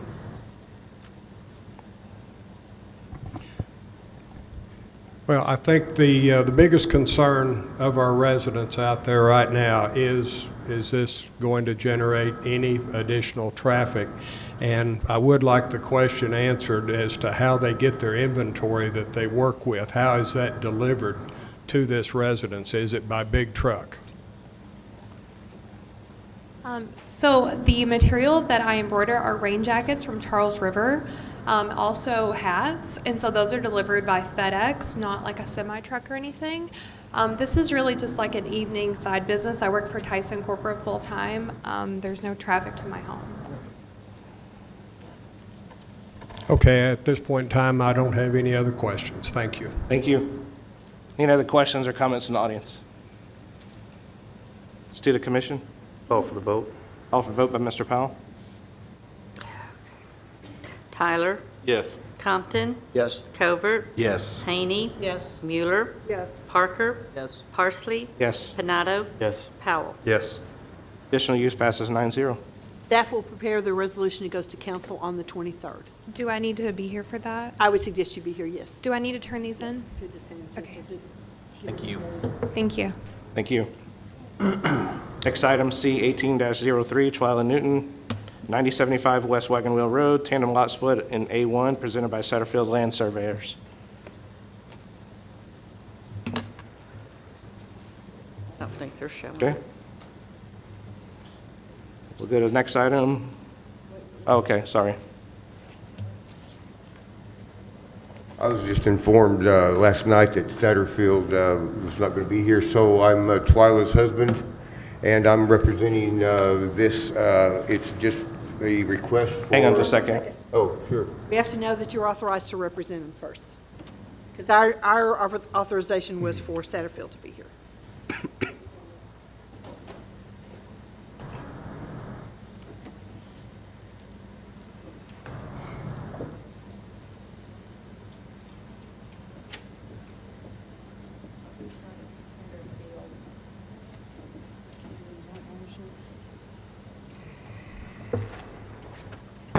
Sarah, all we have is Satterfield. Is this a joint ownership that is the property just in Twyla's name, or is it in both names? Well, Twyla said she had called, and then she came by your office, and that they had put me down on, as a, being able to represent. Okay, we got it, never mind. Thank you. Okay, go ahead. So I don't know what I'm supposed to, if there's any questions about this, I guess I'm going to try to answer them the best I can. Like I said, this is last minute. I was not planning on being here. So if there's any questions about this, I'll be happy to try to answer them. It has to go through so there's no comments on the lot split. This is Okay. just for the conditional use. Basically, we have a situation where they want to create a tandem lot split. We have not actually submitted the lot split itself to technical plat review for comments on the split itself. If you look at it, it's a really unique situation out there. We need to grant them the ability to do the conditional use for the tandem lot split, and then the actual detail of the lot split will be worked out. There is a access easement that, or a drive that exists out there, and the question or not, whether that becomes the access easement or not, we don't know yet. So this is kind of a really unique one. Sarah, you want to Why would we comment not on have this one? both of these on the same agenda? Sarah, you want to comment on this one just a little bit? Yeah, this is a split regarding, I think there was some mediation between some parties, and so this is pursuant to an agreement between them. I know that there's a court action going on, but court has not ordered the city of Springdale or the planning commission to do anything. I don't think it'd have the authority to do that because we're not a party to the action, but in any event, all that's tangential. This is just a split of a piece of property between two parties. This isn't the actual lot split, though. No, this is just to allow them to do a tandem lot split. You need to, Come to the microphone, please. I can't hear you. sorry. It's going to be on record. So the red line is the proposed property line of the suggested plat. The timeline that they submitted their documents did not meet our timelines to get it to technical plat committee for our other staff and offices to appropriately address it. So that's why you don't see it running concurrently with the actual conditional use. They can't do the lot split unless they have the conditional use anyway. So it's to get this out of the way, and this has been, they've been working on this for a while. So we got to this point to present to the commission, and then we'll work on the lot split once they're approved from this, if that's what you guys approve. So I'm not in favor of doing things in piecemeals like this. I mean, why is it not all being done in one? Well, you can't even get approval for a tandem lot. You have to have the conditional use to I get a know, tandem we've had lot. conditional use and tandem lot splits in the same meeting. Why are we splitting these all up on here? Well, because you could potentially be wasting someone's time and money. This is a very unique situation that we've been dealing with quite some time. The first question is, will the city allow a tandem lot split to create a track in the back like that? If you won't grant the conditional use for a tandem lot, then there's no point going through all the rest of it, trying to get it, the access easements worked out and the utilities worked out, if they can't get the approval for the tandem lot. If that can't happen, then they have to split the lot in a different configuration so it has frontage on a public street. So what's the access to that back lot? Well, there is a drive, as you see, that comes down through there. That drive from the very front off of Wagon Wheel Road where you can see the white, that's a church parking lot. Okay, that comes around to the whole front of the property, and then there's another split that's not as easy to see that comes around the back of the property. So there's an entrance both ways on that road. It's kind of a Y. Green dots, is that what I'm seeing? The green dots there? I'm sorry? Green, looks like there's green dots. Yeah. Is that what we're talking about? The drive? Aaron will have to address, I haven't had much in the actual looking of the split. The first question is, can they have a tandem lot? Or are they going to have to split it where it all has frontage on public street? That's why you have the conditional use for the tandem lot to start with. If we can work that out, and that's acceptable, then we have to go back and figure out how to split it with that tandem lot and the access easement that goes to it. And as Sarah said, this is going through the court. It has an arbitration that's kind of trying to set some of this, and it's really confusing. How scenario. large is the lot? What's the total acreage on both lots? What they're proposing? And the other is this on septic system? Yeah, it has to meet the minimum of an A1 lot, it has to have 2 acres. The second tract to be, one tract, this shows is 6.63 acres, the other one is 3 acres, and then there would be just the 2 tracts. So it's a 10-acre tract roughly. They both stay A1. Right. They both could stay A1, correct, yes. The tandem lot would not have access, frontage on a public street, thus creating the tandem lot. So the church and that property along the front and this pond that's on the side would all be tract 1, and that area inside the red would be tract 2, and it would have 3 acres. And then the only issue left is how you get access to it and whether or not it has to be paved, unless they come back and ask for a variance for it not to be paved. Patsy, in your estimation, is there anything that we would be voting on tonight that would be overruled or overturned by the court? I don't think so. No. This just allows them to move forward with being able to try to work this out, and maybe we'll have it all worked out by the time we get to city council, that we know that this in fact is the way they want to split it. The way they want to split it, Are they, or the way we want to split it. Well, City, I mean. we're saying they can have a tandem lot and it has to have an access easement. Today, we're not setting exactly where that access easement. There is some conflict among the family members as to how all this stuff goes together. And they have been through arbitration. But that arbitration, as Sarah said, is not necessarily, I'm sorry? Sarah's, It's a mediation where there's a piece of property and the families have to agree to split the property in some way. So to be able to get to the point where, I'm radioactive, to get to the point where they can meet the requirements of the mediation. Okay. To get to the point where they can meet those requirements of the mediation, they have to be able to reach an agreement and they have to get the property split.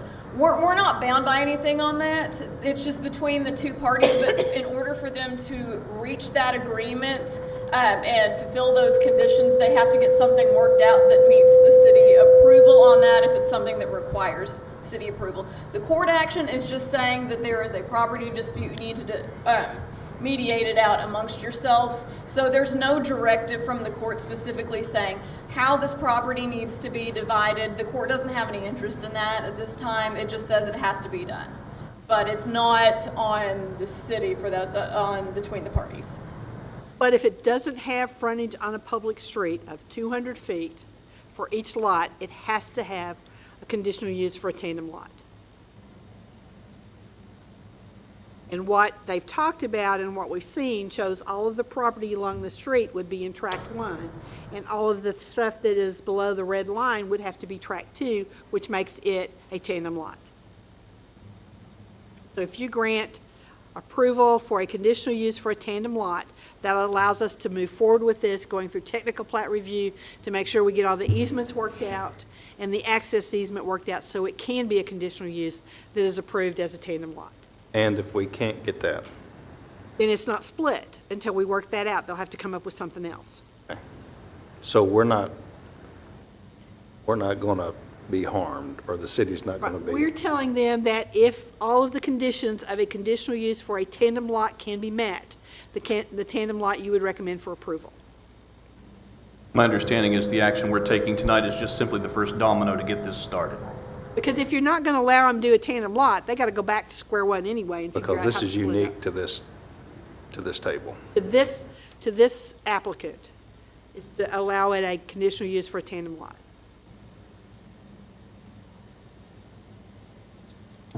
Very unique situation. Any other questions or comments?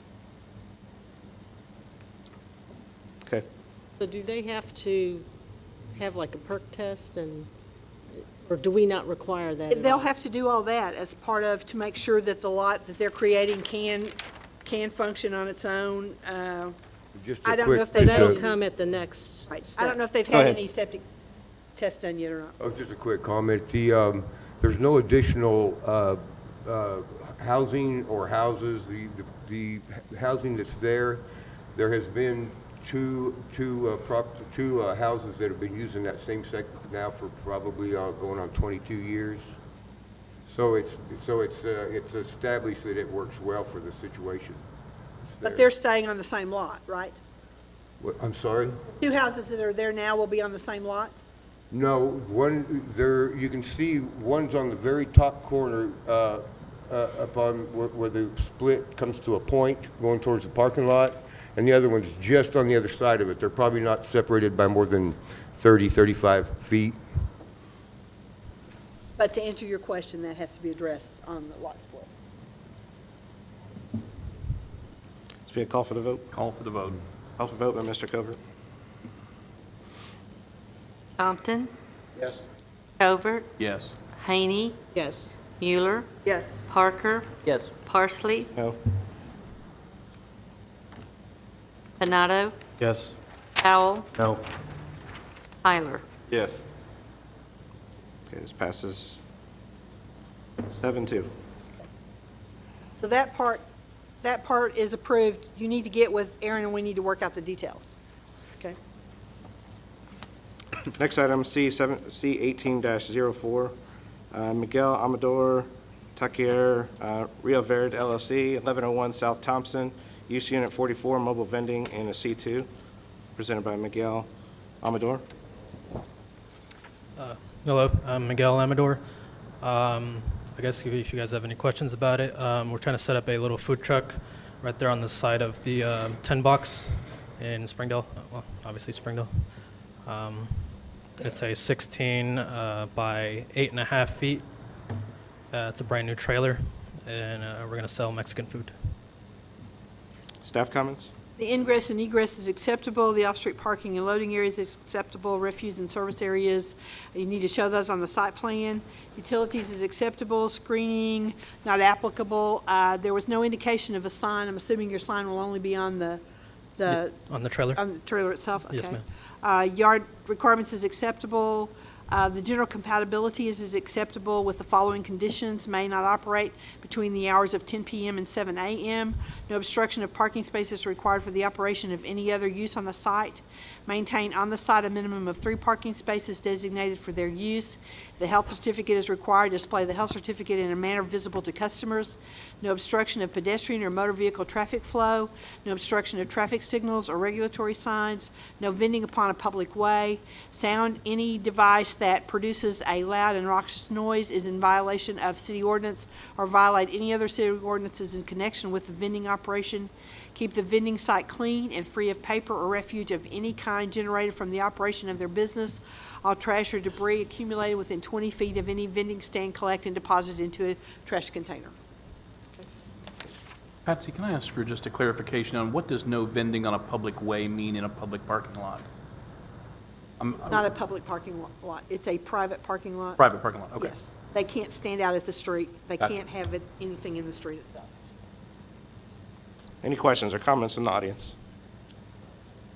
To the commission? Call for the vote? Call for vote by Mrs. Haney. Covert, Yes. Haney, Yes. Mueller, Yes. Parker, Yes. Parsley, Yes. Benado, Yes. Powell, Yes. Tyler, Yes. Compton. Yes. Conditional use passes 9-0. Staff Thank will you. prepare the resolution, goes to council on the 23rd. Okay, thank you very much. Next section, preliminary plats, replats, final plats. Replat 18-01, replat of lots 1 and 2, Hammett Oaf Business Center, southwest corner, 40th and Hale, presented by ESI. Thank you, Mr. Chairman. Jason Apple with ESI. We're looking to basically combo these 2 lots into one. And I'll answer any questions. Staff comments?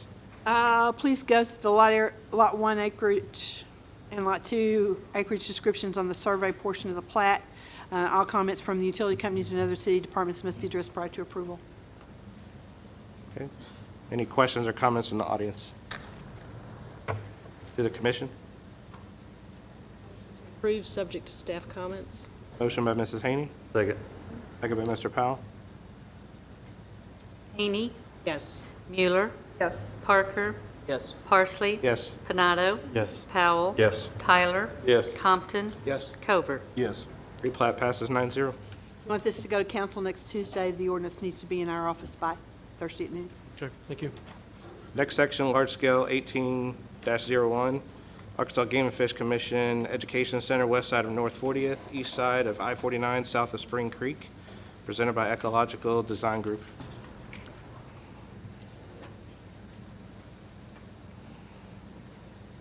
Hi, good evening, everybody. I'm Brahm Driver with Ecological Design Group, civil engineer on the project, and I have Ben Harder here with Fennell Purifoy Architects.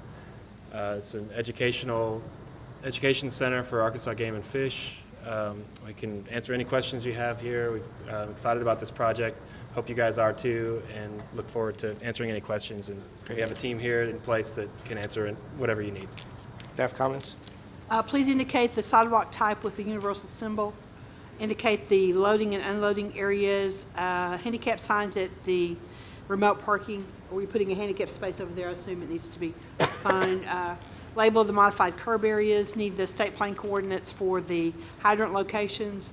Landscaping must be guaranteed for 2 years. The developer is required to dedicate right-of-way of an abutting street in conformance with the City of Springdale Master Street Plan. A separate dedication document should be submitted to the city for filing. All comments from the utility companies and other city departments must be addressed prior to approval of construction plans. The site area of disturbance is greater than a half acre. A grading permit application, the SWIP, must be submitted to the stormwater management prior to approval of the final plans, and we need a copy of your preliminary drainage report. That it? Any questions or comments from the audience? If you'll come up to the mic, state your name and address, please.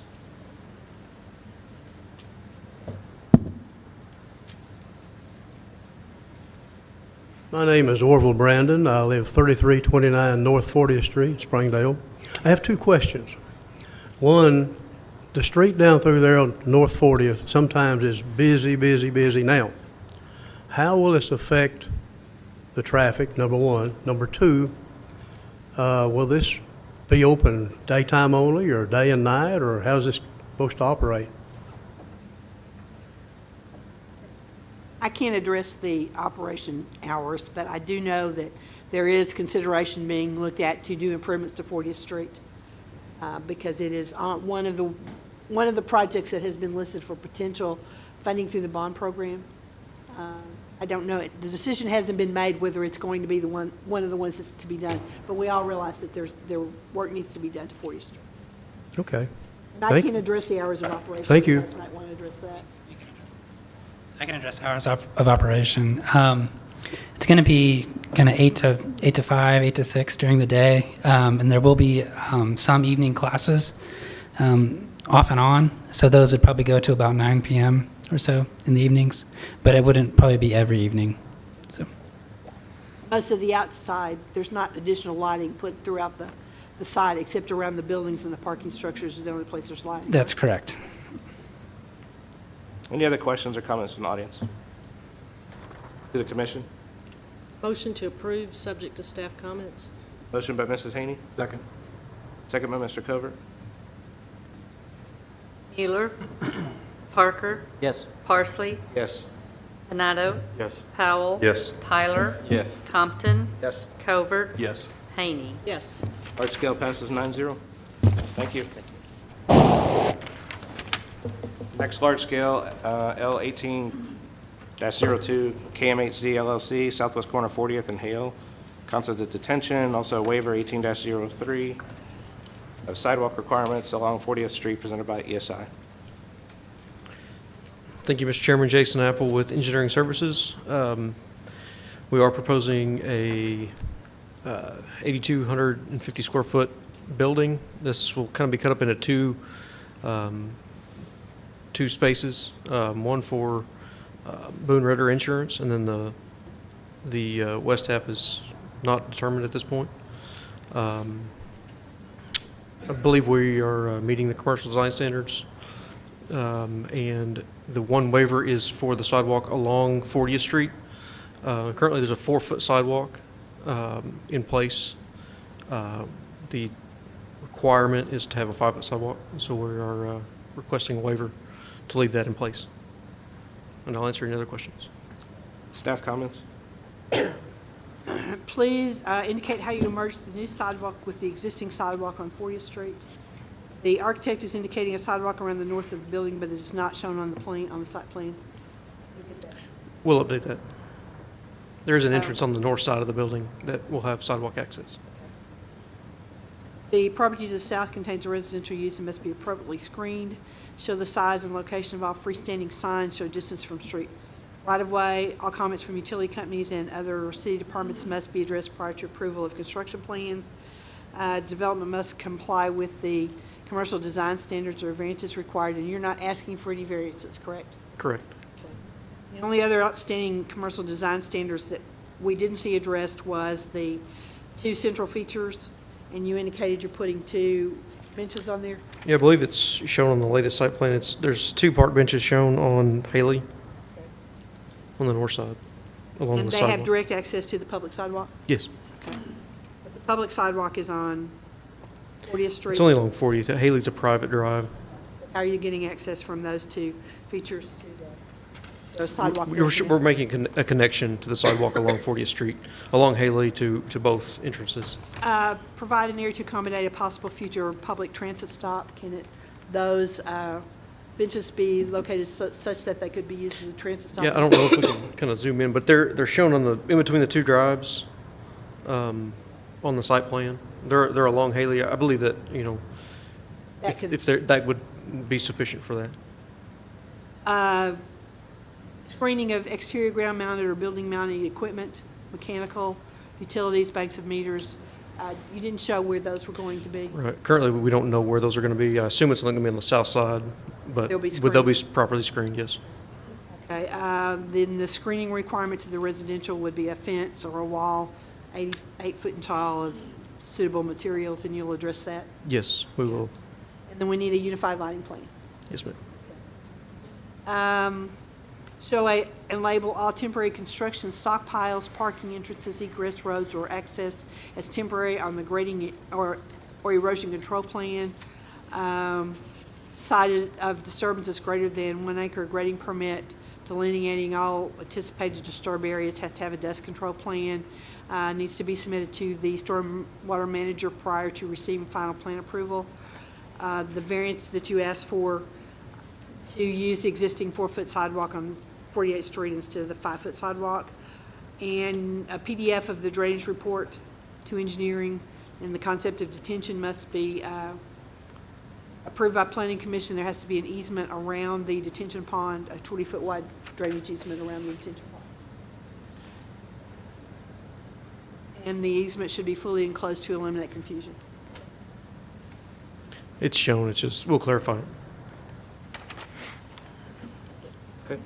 So if there's street improvements that are done on 40th, Done a long time ago, yeah, when there wasn't a 5-foot requirement for a sidewalk. just didn't know if that's going to stand out as far as, Well, they're going to leave it as 4 foot, but that's what they want to leave it as what was already approved. And KHMZ is not a radio station. It was really confusing for us for a while. Or it was for me anyway. I thought we were talking about a radio station. any comments or questions from the audience? To the commission? Yeah, I'm going to make a comment on the sidewalk, which is going to hold true for all the sidewalks.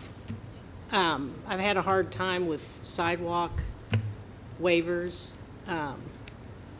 Sometimes I think we've let some go that are outside of the city limits in areas we thought perhaps would not build, but in doing some research, the average lifespan of a conventional building is about 120 years.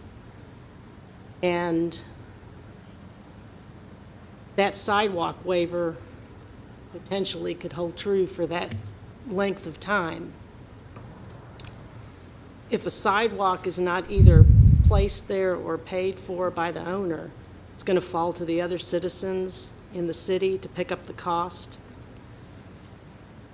And even though possibly it may not for that actual homeowner, if they choose to only live there 10 or 20 years, that construction potentially could be there 120 years.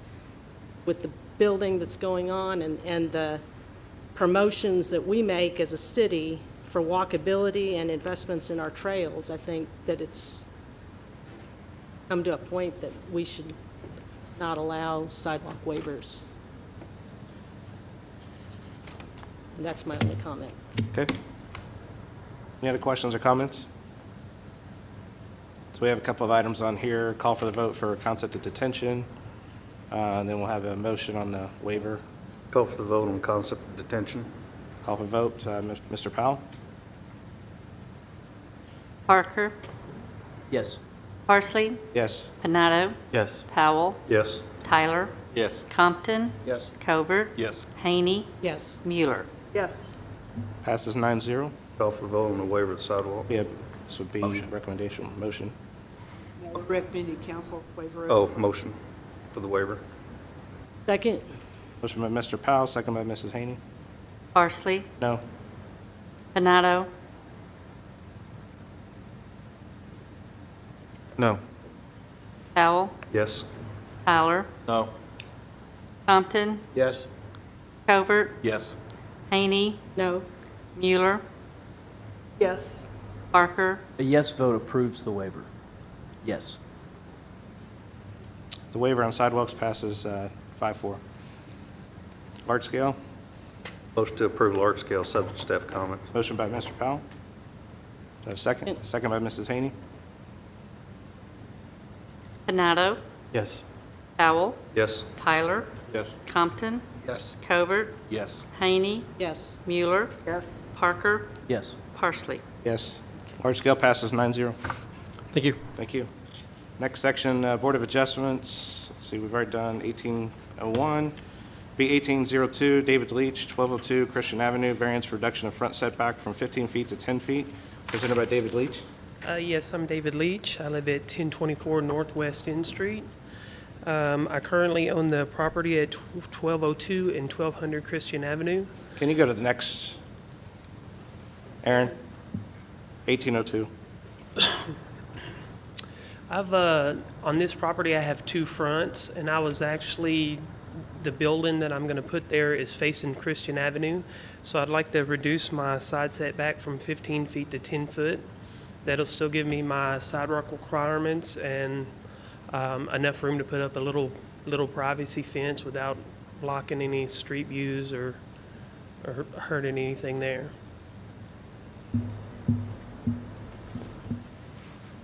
So you're wanting the variance for the reduction of the front setback off of Christian Avenue? No, off of Pleasant, I'm sorry. It's got two fronts because it's a corner lot, and I just want to reduce the side on. Just going based on off of what I was reading on here. It says a variance request for 1202. Christian, that's because it faces that direction. Did you get a variance on 1200? No, I had been here once before for 1202, and I didn't ask for a large enough setback on it. I went from 30 to 15 instead of 10.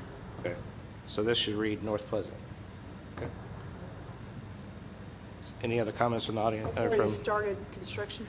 I have not. I'm about 2 months off on the other construction. As soon as that's finished, I'm going to start this one. Other construction, you mean at a different? I'm doing, at 1200, I'm doing a duplex now, and I want to do another one right beside it at 1202, the exact same dimension and size, so. Any other comments? Any comments or questions from the audience? To the commission? Call for the vote. Call for vote by Mr. Covert. Powell, Yes. Tyler, Yes. Compton, Yes. Covert, Yes. Haney, No. Mueller, Yes. Parker, Yes. Parsley, Yes. Panado. Yes. Passes 8-1. Thank you. Thank you. Next item, B 18-03, the Recovery Team, 1401 South Ingram Street, variance for deletion of fencing requirements with a 2-year bill of assurance, presented by David Von Common. Hi, I'm David Von Cannon. The address is 2879 East Setter. And that's what I'm praying that you guys will approve is some time to put a fence on, or fence up. It has to be 8-foot opaque wooden fence. And it's 1,052 feet. And I'm just asking for a 2-year variance on it. And the land all around is industrial, except for one part that's residential, and I've already put the opaque fence up against the residential area. And so in the time that would take me to put the rest of the fence up, it's not an eyesore to anybody. Okay. Staff comments? I do have one comment that we received from Dustin McDonald. Just wanted to voice my concerns about the fencing variance for the tow yard on Ingram.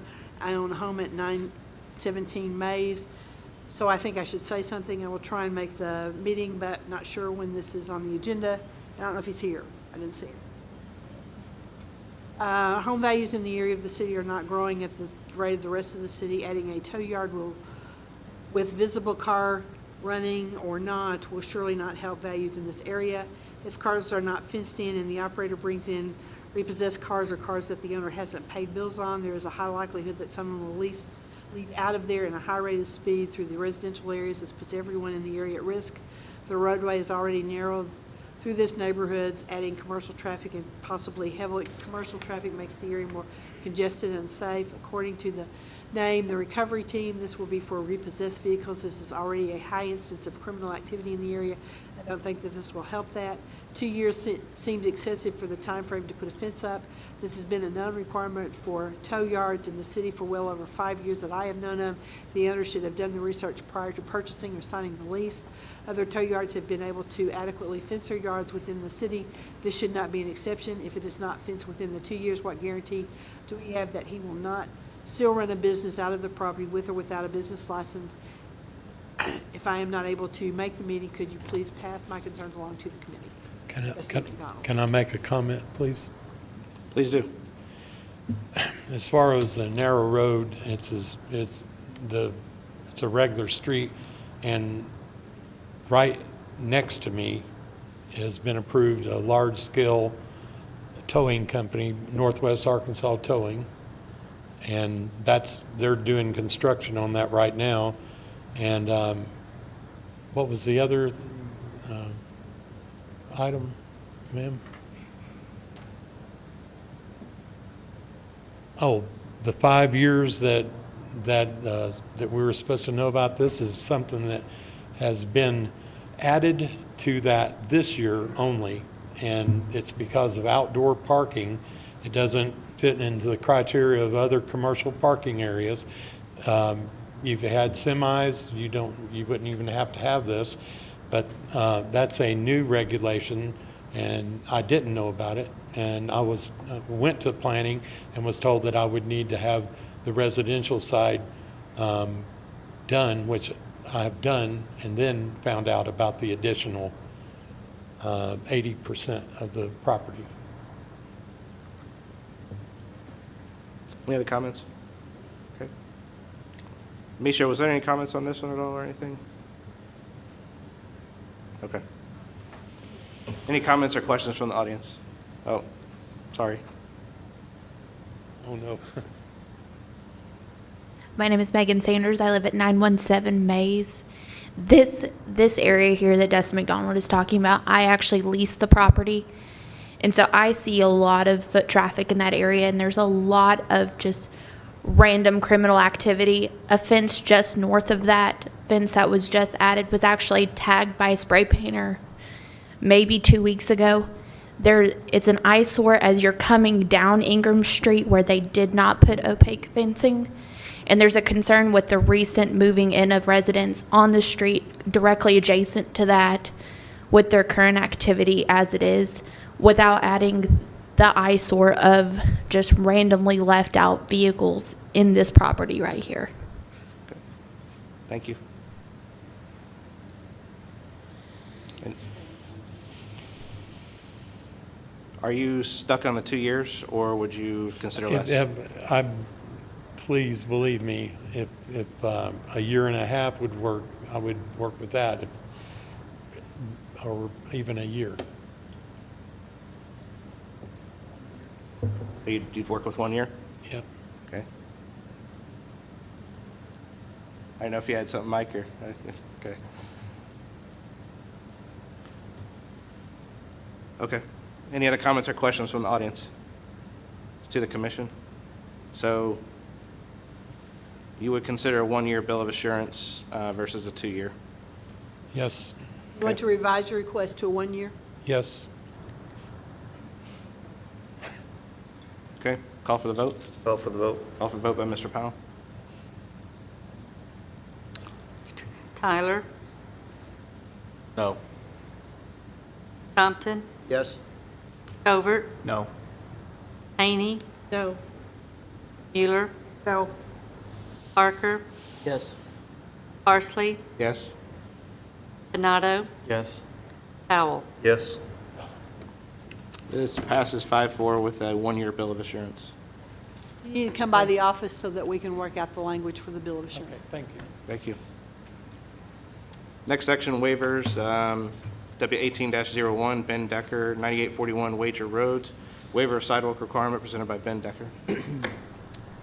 Chris and Tanya Radmer. Current address is 13162 Morning Springs Court, Springdale. Representing the property as the property owner, homeowner.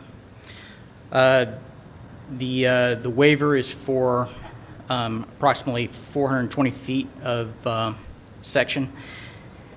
And actually, there's a separate parcel that we're actually talking about. Hang on just a second. Sure. Are you authorized to represent Mr. Decker? Excuse me? The applicant was Ben Decker, right? Right, he's my general contractor. I'm the property homeowner. Okay. Hang on a second. No problem.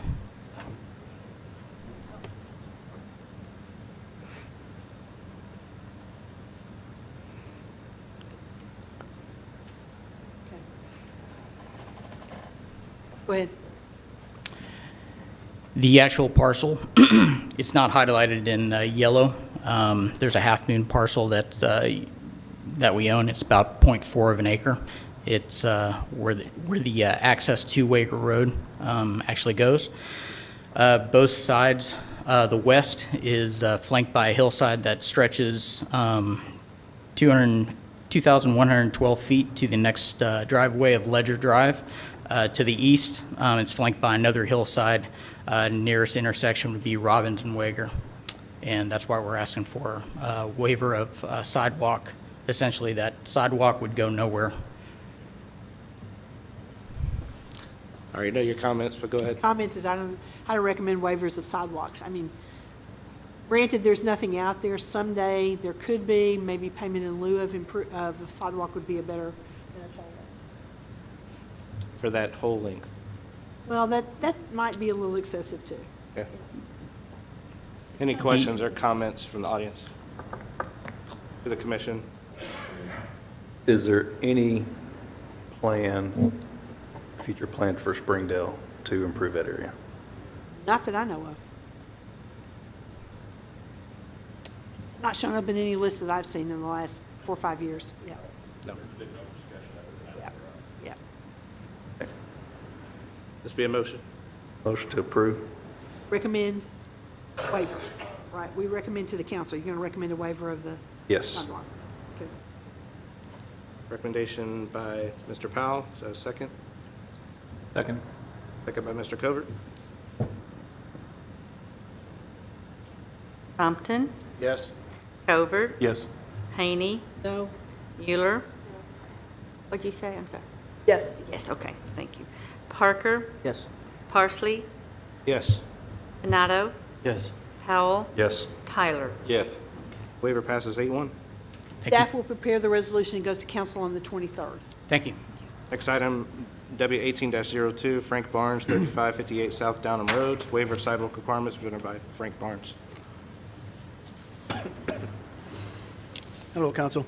Yeah, I have a Frank Barnes, property 3558 South Downham, and I have approximately 60 foot of frontage. There is no sidewalk out there now. There's nothing out there except the law and a training academy, which will probably never change, and everybody around me is just rural setting. I already know your comments on this one as well. Yeah. Any questions or comments from the audience? To the commission? How far is that from the school? Oh, we're probably 4 miles, maybe. The property to the south of this is, there we had a subdivision proposal by Rush Coleman. Remember that one? On the corner, and then across the street just south of the training facility is where the storage buildings are going in. So there is some development activity going on in this area.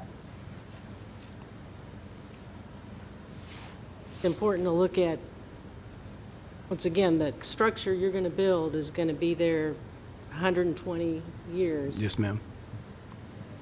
A lot of development in that area. True, but as you see there now, there's no one that's got any, and for the sidewalk to last 125 years would be probably unusual. And in order to connect that, according to Mr. Thomas, the engineer or the inspector said that they would have to come in and put a curb in order just to do that. So that would seem to me cost the city a lot of money to do the curb, because that would, my understanding, that would be his deal or the city's instead of mine. And to start from that corner post of Mr. Downham and just go 61 foot on the lowest side of the property wouldn't seem financially reasonable. If they do payment in lieu of, they just pay for the sidewalk and not the engineering, is that correct? Right. So you could do payment in lieu of, which. But if I did that, could I not go ahead and ask for the curb to be put in too? If I have to do that, then why would I not go ahead and ask for the city to do what they have to do in order for me to put the sidewalk in? You know, I mean, all I can say Yeah, is and that- any person in town has to pay for sidewalks in front of their homes. And so at some point, if they come in and do it, now the other residents are paying for your sidewalk, and they had to pay 100% for their own.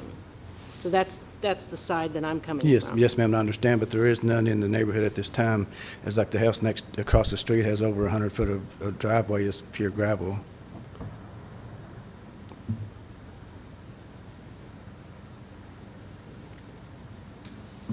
Any other comments or questions? Nope. Recommendation? Russell? Motion to approve the waiver. Motion by Mr. Powell. Do I have a second? Second. Second by Mr. Covert. Oops, wrong one. Covert, Yes. Haney, No. Euler, Yes. Yes. Parker, Yes. Parsley, Yes. Panado, Yes. Powell, Yes. Tyler, Yes. Compton. Yes. Waiver passes 8-1. Staff will prepare the resolution, goes to council on the 23rd. Thank you. Thank you, council. Next item, W18-04, Phil and Madeline Hanby, 13264 Robbins Road, waiver of curbs, gutters, and sidewalks, presented by Phil and Madeline Hanby. I'm Phil Hanby, and I bought 7 acres on 13264 Robbins Road, and I'm building a house out there. You don't have my pictures up there? My professional pictures I took? Anyway, We've got them. you do have them? Okay, good. I was kind of hoping to see them up there. I did such a good job taking them. I'm trying to get a waiver of curbs, gutters, and sidewalks out there, and as you can see from the pictures, there's not anywhere to put one. The drainage ditch runs right there next to Robbins Road, and it is very deep, and the grade on my property is very steep, and the road is not very wide. So I would like a waiver for the curb and gutters. Thank you. Any staff comments? Just building a single-family house out there, right? Yes, ma'am. Mike, they would have to do street improvements anyway, would they? Okay. They only had to do sidewalks, so. Questions, comments from the audience? To the commission? Motion to approve. Second. Motion by Mr. Powell, second by Mr. Covert. Haney, No. Euler, Yes. Parker, Yes. Parsley, Yes. Panado, Yes. Powell, Yes. Tyler, Yes. Compton, Yes. Covert. Yes. Waiver passes 8-1. Thank you all very much. Staff will prepare the resolution, goes to council on the 23rd. Next item, W18-05, Charlie Adams, 910 Crutcher, waiver of sidewalk requirements, presented by Charlie Adams.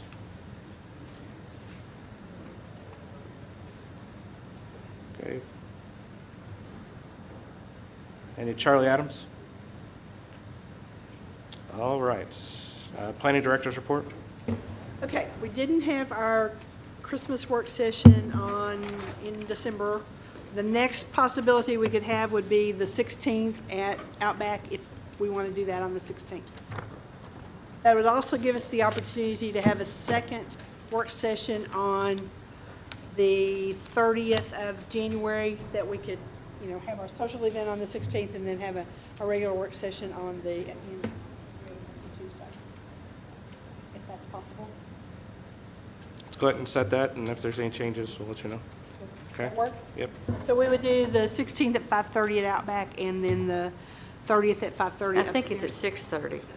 I guess you could Is show it up 6:30? Okay. Okay. 6:30. Yep. Okay. 6-ish, Okay. 30-ish. Yeah. Debbie will let you know I exactly will what the call time is. Outback. Y'all, it's Yeah. been a month since I did this, so I will. Mr. I Covert will send out had a one message. item. So, Mr. Chairman, I'd like to submit your name for reelection as chairman of the Planning Commission and Ms. Haney's name for reelection as secretary for the 2018 year. Powell. Second it. We have also yours as well, right? What's that? We have 3 positions or whatever. We have a chairman, a vice chairman, and a secretary. Then we would want to add him to that. Okay. So we got Parsley as chairman, Powell as vice chairman, and Haney as secretary. Is that what we're proposing? Yes, ma'am. Okay. Okay. All in favor, say aye. Aye. Any opposed? Okay. You didn't get the campaign or nothing. Gee, that was quick. Wow. Any other questions, comments? All right, meeting adjourned. Hey, y'all, it's going to be a busy year. There is lots of things.